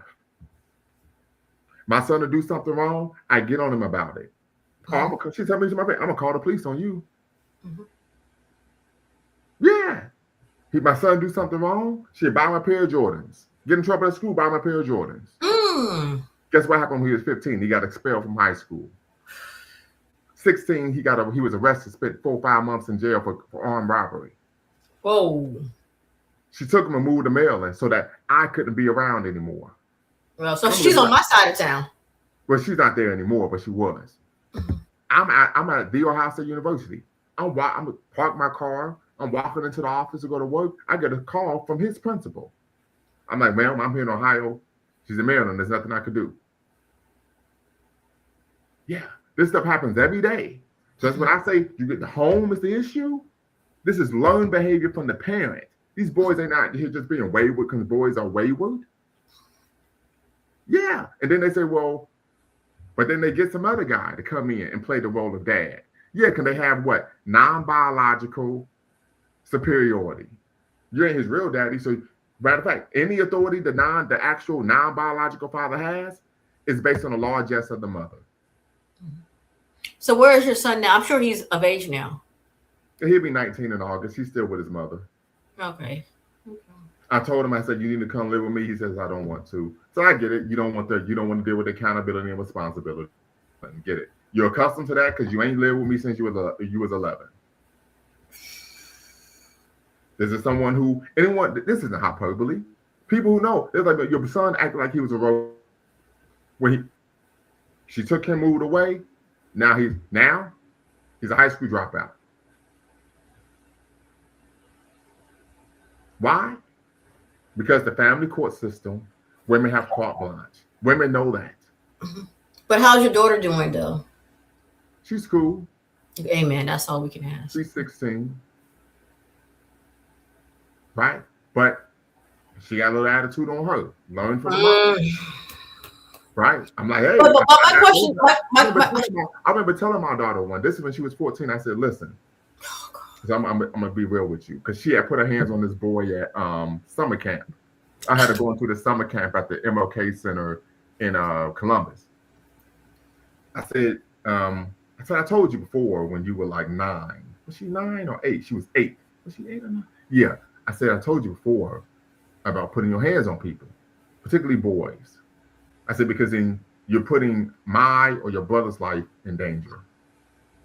So when this happened at the summer camp, no, she was 13. I said, okay. She's like, where are we going? I said, don't worry about it. You'll see. We pull up to the boxing gym. So you used to box when you was younger. You used to train and everything. Get in there. Young man said, young man, how old are you? 14. How much you weigh? 105 pounds. Z, how much you weigh? 107. So go ahead, get in the ring. You put your hands on people, go ahead and fight. They go 2 rounds. He get the best of her, of course, drop her, get her out of there. She takes off the gloves. We get in the car and says, so I'm going to ask you a question. Are you a tomboy or are you a young lady? I said, because I'm not going to fight a battle for you when you're the one causing the problem. And I said, one of the reasons this happens with young ladies is because what? They don't have to deal with the consequences of their actions. It's called pit bullying. I could cause a problem, then call a man, and then he'll come deal with it. Yep. I said, guess what? I said, I'm the baby in my family. And when I tried that with my brother and sister, they said, fight your own battle. And I learned to keep my mouth shut. Because I said, you can't say you love me, big sis and big brother, but you're putting our lives in danger because you want to act a fool. Yeah. Yeah. And I remember people was like, dang, man, that was a great way to handle that. You didn't put your hands on your daughter. You didn't chew her out, nothing. I said, no, you got to deal with the consequences. Since you like it. Because my daughter's always been tall for her age. She's like, what, 5'8" now, right? She's 5'8", right? Which is tall for a woman. So I said, Don't hold on real quick. OG, triple OG, you know what I mean? So this will go ahead, get in that ring, put up. And you can't say you don't know how to fight. You used to train all the time. That's still got the pictures, got the video. Get your behind in there. Handle that. Since you like to put your hands on boys because he's 5 inches smaller than you, deal with somebody your own weight class. But they say pick on somebody your own size. Yep. Handle that. Got the same weight, same height. Well, actually, she was taller than the boy. I said, yeah, I told you keep your hands to yourself. Because I'm not about to, your brother and I, we ain't going to be running around acting like crash test dummies because you want to start stuff. No. I mean, these are real issues we have in the community, but this typically isn't stated because what? Most young men are being raised by their mothers due to what? The bias system. They aren't raised in an environment where they're taught how to hold women accountable. They're actually socialized to believe that they're supposed to be deferential. They're supposed to worship women, right? And that being a real man is doing whatever a woman wants. So they don't even know how to lead. Yeah, I remember Lala Anthony was trying to raise her son that she divorced Anthony, whatever. Carmelo. Yeah. Carmelo. I'm like, first of all, why did you divorce him? Like, was Tia married? Like Tia. I remember there was a situation. This is when Carmelo was with the Denver Nuggets. This is 2009 Western Conference Finals. They lost to the Lakers in 6 games. And it was revealed that during the Western Conference Finals, he was staying in the hotel because she kicked him out the house. I said, that's strange. I said, you can't kick me out of my place. I pay the bills. Anybody? I said, it doesn't make any sense to me. But once again, Carmelo was raised by a single mother. So he doesn't know how to be the man in his home. Mm-hmm. I remember when I was with my daughter's mom, this back when my daughter was an infant, and we got an argument, just verbal, nothing crazy. And she was like, you sleeping on the couch tonight. I busted out laughing. She said, man, what's so funny? I said, you watch too much TV. I said, that's right. On the couch in a place where I pay the bills. I said, you're out of your. I said, not only am I not sleeping on the couch, you're gonna give it that funky attitude, and it's gonna be loving time in about 2 hours. Mm-hmm. Yeah. Mm-hmm. But we see this type of deferential behavior. A lot of Black boys now socialize and behave this way. Michelle Obama has a podcast. Her brother's on a podcast with Will Smith's wife, Jada Pinkett. Oh gosh, and she's talking about, well, I exposed the fact that I cheated on Will with our child's friend because I wanted to protect his ego. Of course, that's nonsensical. But Michelle Obama's brother then says, well, yeah, because the women are the ones who really know what's going on and how to lead because we don't know what they're doing. Mm-hmm. So once again, we're talking about being deferential, right? This is learned behavior. Mm-hmm. You have to be taught this type of crap. Nobody grows up behaving or being taught acting that way. Right, but this leads to larger social problems because then guess what? Now the woman, where he doesn't know how to lead, I don't respect him because there's a social expectation that he leads and provides. Women can lead or provide, but there's not a social expectation for it. There is a social expectation that men lead and provide, and when they aren't doing it, there's a problem. This is why Chris Rock said, if you lose your job, then there's the countdown. Right before you know it, she's going to break up with you. Right, but if the woman loses her job, you're like, don't worry about it, baby. We're going to be all right. We're going to support you. I mean, like, right, we're going to help you. Shoot. These are real issues. Some of this, as Mr. K would say, as sisters would say, this is manufactured. But once again, people can't see the forest from the trees. This is only benefiting me. This gives me this pseudo sense of superiority. And so I'm going to rock with it. When I was an undergrad, I wrote an article titled on this particular issue about Black women in the workplace, titled the successful politics, the victorious politics of self-defeat. I said it's self-defeating because now we have 2 incomes in the home. We should be able to do more. Right? But no, you use it as, hey, you're beneath me, and then you become dysfunctional and disrespectful relationship, and now is back to a single income household because you can't be together. A contemporary example of that would be 50-50. All of a sudden, I ain't paying 50-50. You can't go 50-50. Well, if you're by yourself, you're going to pay 100% of the bills. I remember I had a young lady, a student of mine when I was in California, who stated, so I know when I finish my education, start my career, I'm going to be making over 6 figures. So coolio, that's what I'm talking about. Get that money, get the bag, right? Clock that T, as they say, right? She said, but I'm not going to be paying under the bills in the house. I said, well, let me ask you a question. I said, do you want your significant other to be an alpha man, an A-type personality, backbone, strong leader, charismatic, etc. Shit, absolutely. I said, do you think a man like that's going to go for a situation in which a woman is making as much money as him when she doesn't contribute to the monthly household expenditure? I don't know. I said, I can tell you he won't. So why? Because I'm that type of man. Because a man like that knows he's being taken advantage of financially. Yes.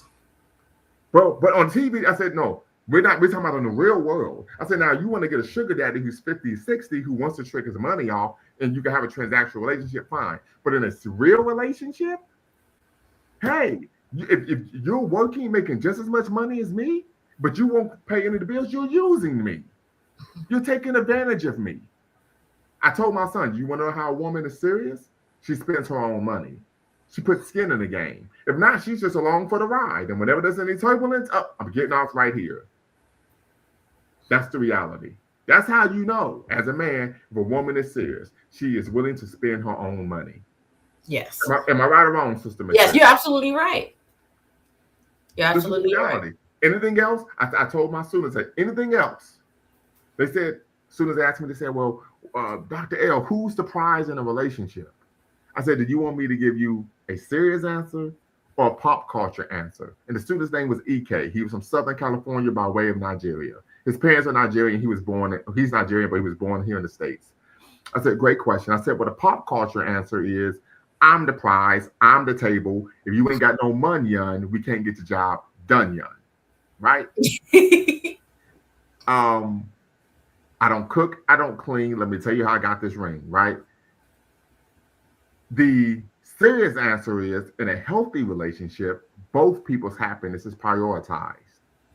Anything other than that is textbook solipsism. I said, man, I never thought about that. I said, yeah, I know. Yeah. And so most of our people, and this is an issue that we find, of course, is germane to the Western world, their view of life, not just relationships, of life, is based on what they see in popular culture. Well, because a lot of our children are raised on popular culture because parents are working long hours. Well, but it's not even that. So let's be real. It's just the people are lazy parents. You know this. It is. Listen, I remember growing up when I was younger. My mother said, we can't watch The Simpsons. We look at our dad, my dad, like, you heard what she said, what you looking at me for? We couldn't watch The Simpsons until I got to high school.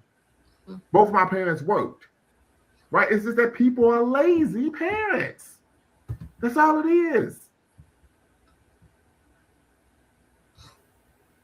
I'll give you another example. This is way back. This is summer 2015. I had my children doing an African-centered homeschool curriculum. So, over the summer, we want to make sure they stay engaged intellectually, academically, so they don't lose or have a regression in terms of what they learned the previous school year. Mm-hmm. So we're at the rec center. The rec center I grew up at, Northwest Recreation Center, Princeton Park. Let's get a date and view USA, right? So I said, that's 4 years. I'm going to have you all do these 2 worksheets, and then you all can go have fun, da-da-da-da-da-da. Cool. I took a picture of them. It was an iconic picture, at least for me anyway, right? As a dad. So some woman comes up to me. She kind of looked like something. I'm like, what's going on, little mama? You know what I mean? She like, pump your brakes. I'm like, okay, you just can't afford me. But anyway, what you want, right? And she said, well, I want to know, are you a tutor or something like that? And I said, no, I just try to I want my children to stay engaged academically throughout the summer so they don't engage, have a level of regression when they go back to school in September. I said, my parents did the same thing with me growing up. She said, oh, okay. But do you think you could tutor my kids? I said, I want to be like hood rat. I just told you I'm not a tutor. What's supposed to be talking about here, right? I said, whatever. What grades are your children in? She said, 1st and 2nd. So why do your children need a tutor in 1st and 2nd grade? You can work with them whatever they need to work with. Right? Like I said, lazy parents. Lazy. Mm-hmm. Yeah. They want to contract out care. Yeah, everybody. Like there's not like a great aunt or a great. Mm-hmm. Then raising a child, because when you're raising a child, it's not labor intensive; it's just time intensive. Yes, because you got to keep an eye. Yeah. When you're teaching a child how to read, or you know how it is, you could be doing something And then you know what? Can I talk to you about something? I used to, sure. I told my children, I said, whenever you want to talk about something, we got to talk. That's just what it is. Because I told them, I said, I made you, so there's never a time I can tell you no. If you have an issue, a conversation to be an hour and 47 minutes. Your Law and Order went off. You better hope you taped it. And so, right. in terms of this, the priority, everything is more important, right? This is just the reality of the situation. So, this is what's going on with parenting in our community now. We find this in, of course, on a macro level in America, but we find this where now, and this is one of the reasons we tend to find, because you don't have 80% of Black children growing up in a household without their father, unless you have a large segment of the community in which women don't want to be married. Why? Because they don't want to have what adult male oversight. They don't, yeah. But then I think that's a topic of issue within itself. Why don't our women want to have adult male oversight? Well, there's a couple things. One, that's going to be accountability. Two, that's going to be structure. Three, that's going to be consistent discipline. And then, so that accountability isn't just for the children, it's going to be for the mother too. For example, and the household. Yes. I saw a picture on Facebook, this is years ago, where a woman, single mother, had 4 kids. She's standing in the middle, 2 children flanked to the left, 2 children flanked to the right. The children are dressed in like formal wear, right? But she's in the family photo wearing lingerie and heels. I'm not making this up. No man worth his salt is going to allow his children to be in a family picture where the mother's wearing lingerie. You see what I'm saying here? So like I say, this isn't a situation where Black men just say, no, these women don't want the father in the home. Because of the accountability. Because of the accountability. And the court system will give you the child support, so why? Yes, Michael Beasley just talked about this, how he grew, his mother lied to him about why his father wasn't in his life. He said, I was always looking for my dad. His dad said, I was always looking for you, but his mother was always trying to replace the father with a bunch of random guys, and he used the word ninjas. And he's on Club Shay Shay crying about the issue. And this man is 35 years old. This is where the dysfunctionalism comes from. When you have a father in the home, he ain't got to be no rocket science, no what's the term that people use? Rocket scientists, right? I don't think that's the actual term, but you know what I'm trying to say, right? But guess what? You're gonna do your homework. You're gonna be well behaved, or else. That's a reality. But also, I think other communities of culture, even the women understand, it's not about at some level. We got to say this is not just about you per se. It's about generations beyond you. I know that, but once again, that goes back to the textbook solipsism and the nominal feminism. See, part of nominal feminism is only that matters is the woman and how she feels. This is why, Dr. T.S. Johnson talked about the difference between a matriarchal family household and a gynocentric family dynamic. Matriarchal simply means the woman's the head of the household. She's the head of the family. Gynocentric means the only perspective that matters is that of the woman. The only values, the only people that the only concern for is the female. This is how you have Black boys growing up with their sisters, raised by a woman. The daughter goes to Penn State, the son goes to State Penn. The daughter's been a straight A since elementary school, kindergarten. The son ain't never did his homework. He's out playing basketball all day. And they grow up in the same home. Right? Right. My best friend said, you know what? I think the family courts, they're doing this on purpose. And absolutely. Because they know they're going to take that child straight from the family court. And in 10 years, he's going to be what? In prison. And they're going to be making money off of him. This is a setup. This is a setup. Because at some point, that boy is going to be bigger than his mother. And when the boy is 6'8", 275 pounds, and she created her own Frankenstein, then she tries to give him to the dad. After telling the child his entire life, your daddy ain't it, you don't need to listen to him.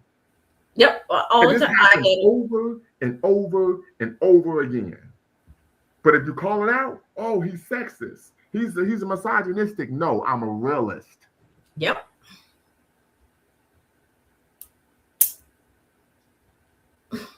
All right, Dr. Lumba, I'm about to head out too. So when is your next show? What you wanted to be on? Oh gosh. I don't. I think I need to like email you. I'm not sure. What is your? Are you still teaching in Cal? I mean, I'm not getting not to get too. Are you still having teaching out in California? Or are you out here more on our side now, East I'm in Coast Ohio side? right now.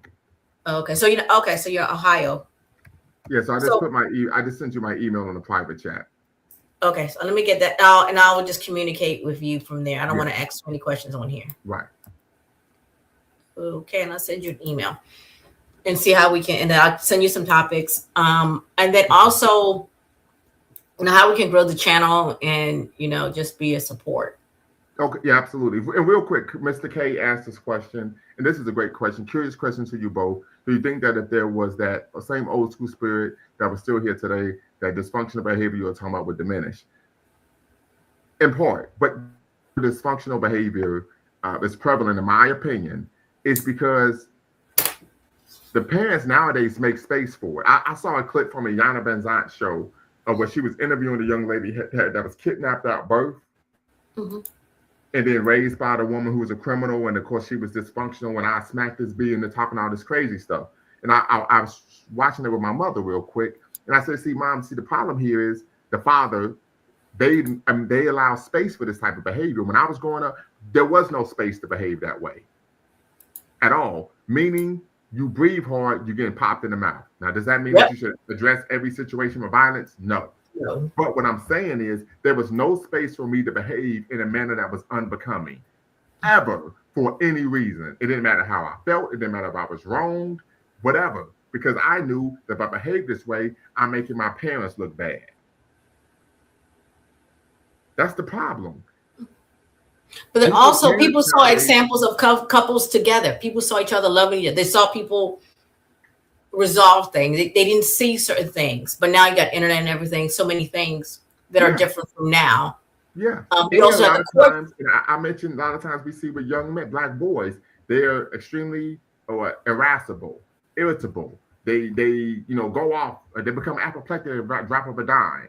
Right. Particularly, we see this in interactions with the police. This is learned behavior because typically when you grow up with a single mother, her way of solving problems is what? Being belligerent. Yes.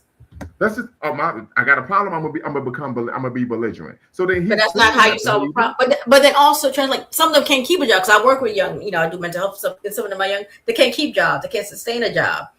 They can't.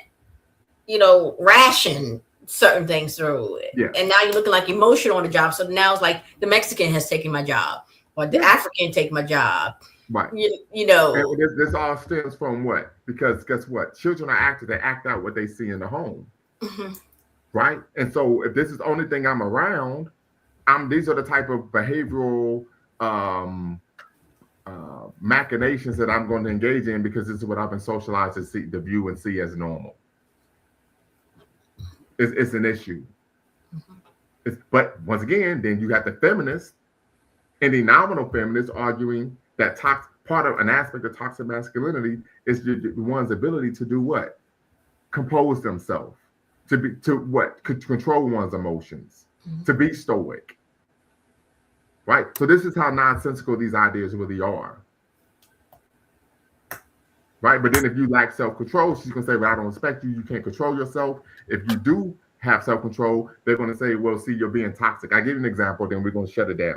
There was a situation, this is years ago, probably 2015, 2016, my son got in trouble in school. His mother calls me, she's telling me what happened. I said, okay, I appreciate you making me aware of the situation. And I will take some time to consider a solution. And I will talk to my son tomorrow. Oh, you're not upset? See, that's the problem. You don't even really care. Da, da, da, da, da, da, da. Now, if I would have went off on the phone, she would have said, see, you lack self-control. That's where he learned it from. So you're damned if you do, damned if you don't. It's a catch-22. This is what you're dealing with here. This is why I tell my young men that I mentor, you can't have a care concern about what a woman thinks. Because all they do is they just move the goalpost. Yep. You have to be comfortable with who you are. They just move the goalposts. One minute they want you to be extremely emotional. Next minute, I want you to be stoic. Right? I've lived through this Well, you only pay all the bills because you want to be in control. We should go 50-50 because we're partners. Okay, 2 months later, we're not. Why aren't you paying all the bills? You're not a real man. So you just said I ain't got time for this. And after a while, you realize, you know what? I can't pay any attention to anything she says. This is learned behavior. I learned this through lived experience. Talk to other men, they all gave me the same story. But I also think we need to have some type of generational counsel for our young men and women in terms of relationships, so they can sustain relationship. But again, this is part of what will be my reparations package. Not to really cut a check. We need institutions. So, but do you think there should be a check involved? There should be some payment, yes, because we need money. We're still in we live in a financial economy. I'm not like that absolved from it, but also part of it, the package needs to be strictly for institutions such as a couples institution. Well, I remember hearing, and this is during the Bush administration, there was actually federal funding for, but there was nationwide where the federal government was providing funds for different companies or organizations to provide like relationship counseling, particularly premarital counseling. Mm-hmm. Yeah, so I remember that it doesn't exist anymore because it was part of the Bush administration, but I do remember that, vividly recall that. Yeah. But then we have the church, you see, and there's another issue why I have issues with the church, and I understand it.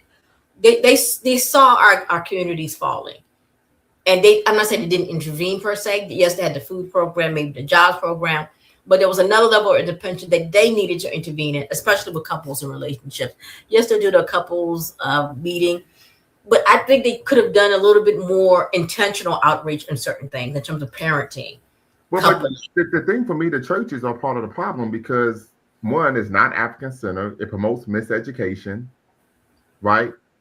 Seriously, I remember there was a time when I was married before, and my wife was like, well, we should see a counselor, and my cousin's a preacher, and I said, well, he's not a licensed family or relationship therapist or counselor, so why would I talk to him? He doesn't know anything.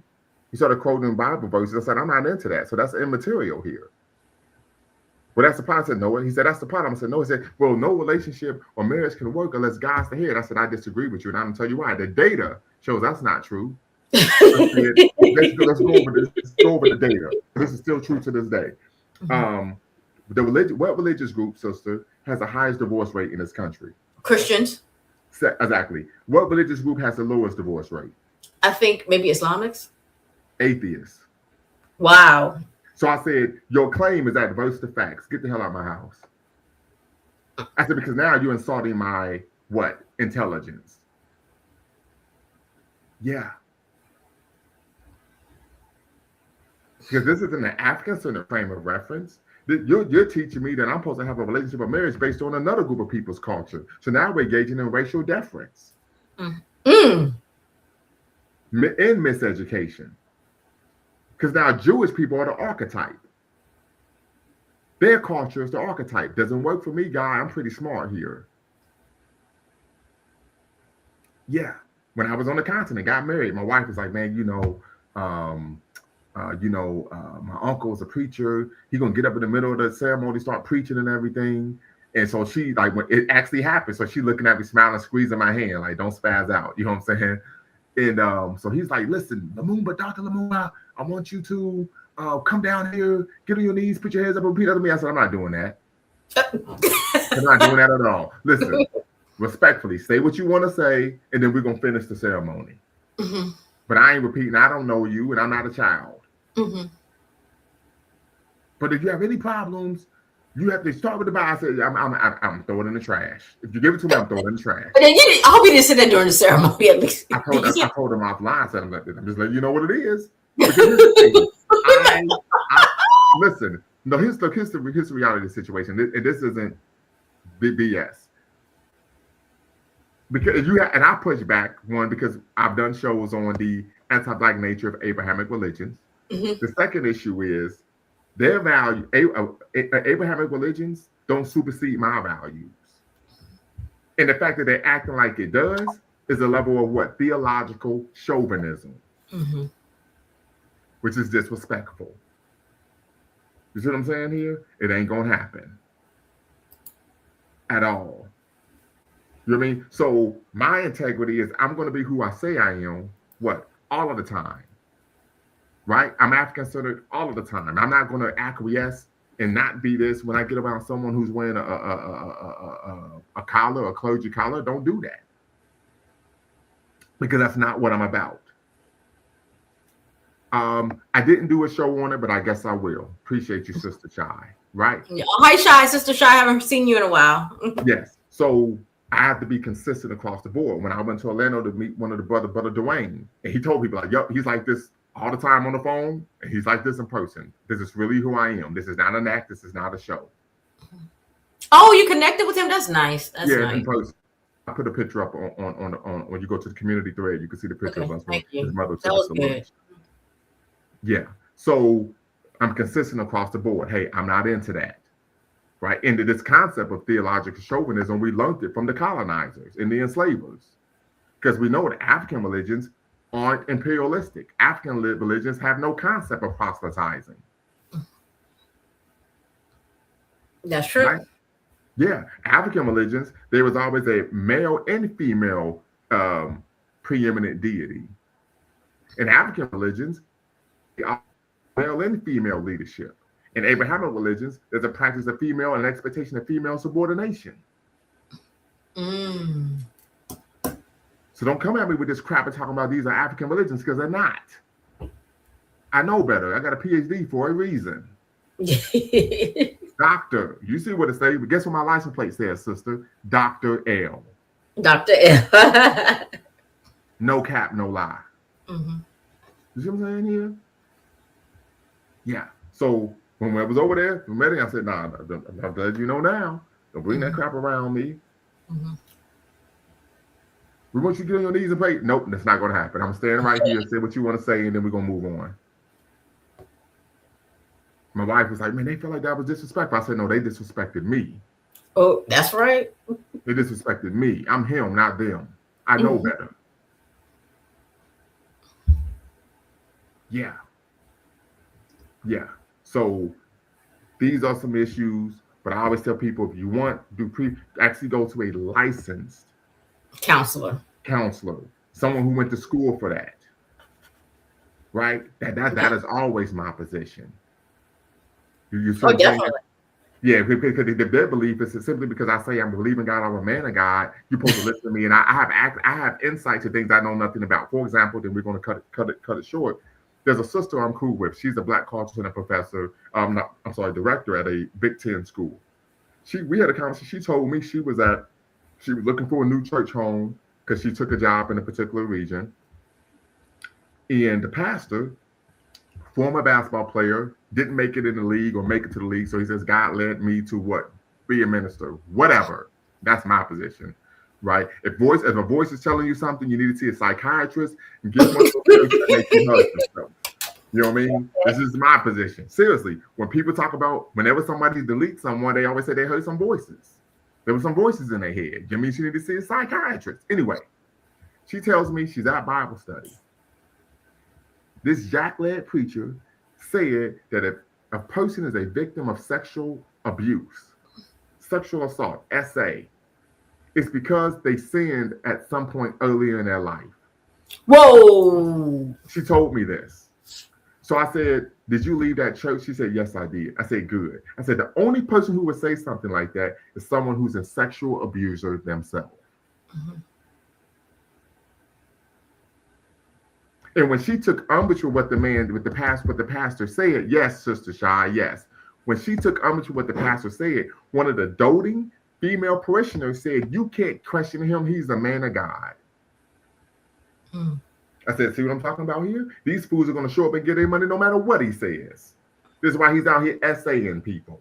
Because only a sexual abuser would make a claim like that. And she says, when I was 8 years old when this happened to me, what could I have done wrong? You didn't do anything wrong. See, that's why I told you to leave that bullshit religion a long, long time ago. Yes. Yes. And we all know what's the second leading cause of child sexual abuse? Individuals affiliated with religious institutions. If you want to keep your child safe, The one thing you need to do is keep them away from a church, mosque, or synagogue. Holla if you hear me. Yep. And this isn't hyperbole. This isn't, speculation. The data shows that what I'm saying is true.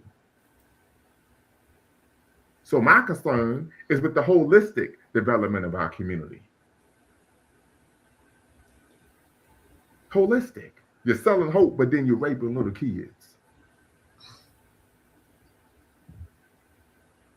Yes, so what do I tell people who say Christianity came from Ethiopia? So a couple things. So I always tell people first, number one, that is adverse to facts.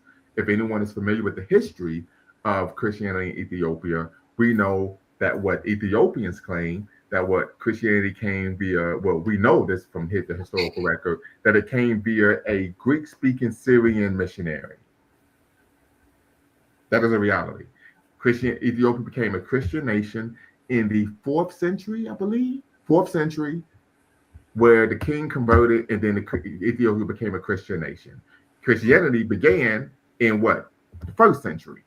So that claim, of course, is adverse to facts, right? But this, once again, are people who are seeking to misrepresent history because they're trying to find a way to come to grips with the fact that they know that they're practicing an alien religion. That's just the reality. Also, the Ethiopian Orthodox Church is far different than what the Western Church, right? The Bible is different, right? The services are different. I know because I've gone. So on several occasions, right? So I was a little boy because I wanted to check it out for myself. Secondly, I've read the Kimber Nagas, right? So it's a lot different. But once again, that's a way for people to try to somehow address the situation that they know that they're practicing an alien religion. Yeah. That's just no problem, sister. But that's just the reality of the situation. But the form of Christianity that they practice in Ethiopia is far different than what is practiced, of course, here in the Western world, or what Dr. Ali Missouri would call European Christianity. And that form of Christianity, or Ethiopian Orthodox Church, is actually rejected by the Western or European canon of Christianity. So. What are my thoughts on African spirituality? Actually, I have a little bit more time. So I actually was in the process last year of creating an actual, we have a playlist where we have a series where we focus on, of course, African religion and spirituality to demystify and deconstruct many of the negative things we've been taught about our religious and spiritual heritage. But of course, I'm an atheist, so I don't practice any. But if I were to practice, it would be in traditional African religion. It'd probably be voodoo, you know what I mean? Sapase, shout out to Haiti, right? We do know that voodoo was the state religion in Dahomey, and it's still rather prevalent in Togo and Benin, right? But I think there are some benefits, but just because I'm an atheist, I'm just not into spookism of any kind. But are there some benefits? Absolutely. But like I said, if I were to practice, I would have to practice because it's culturally congruent, right? And that's what's most important to me. Most important to me. So, any final questions before we call it a evening? It's been a good show. Thank you so much. So yeah. You, Ohio, you're still East Coast time, right? Yes, ma'am. Okay, so we're East Coast. Okay.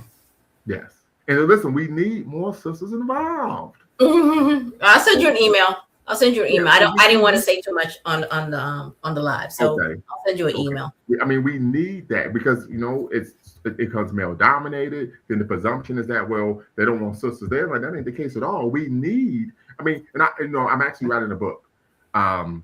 Intellectually dense book is titled "Pan-Africanism: A Critical Reintroduction from the Middle Passage to Marcus Garvey." My book seeks to provide a new dimension to the historiography of Pan-Africanism, in which I advert that the origins of Pan-Africanism did not take place when Africans disembarked in the New World, but during the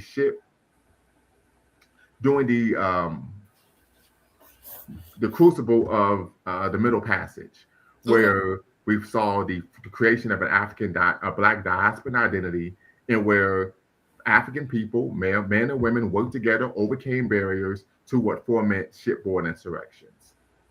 Yeah, but also if you can address the current latest questions on diaspora, Pan-Africanism. I do. I'd address all of that in the introduction.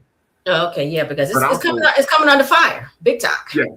Yes, and also in my book we focus on the development of the ideology up until Marcus Garvey, and we highlight charismatic figures, particularly women who are typically omitted from the narrative of Pan-Africanism. So we're talking about one Ella D. Barrier, right? We're talking about one Miss Alice Kinlock, right? So we're really going in and focusing on sisters in the struggle as well, when we're highlighting those charismatic figures that have helped promote the ideology and movement throughout since its inception. Good. All right. Yes. So definitely follow up with the email. Thank you for having this live, so I was able to join, catch this one, and hopefully you have some more. Yes, absolutely. So next time, y'all know what to do, family. Peace. It says that my email still the same. Yes, yes, it is. Now I'll put it right here in the chat very quickly for you. gmail.com. Yes, so my email is still the same. It is, Bakari Lumumba, inc@gmail.com. All right, thank you. Before you go, make sure you hit the subscribe and like button. Thank you for supporting the channel of a member here at Lumumba Speaks. We always bet on Black. Peace.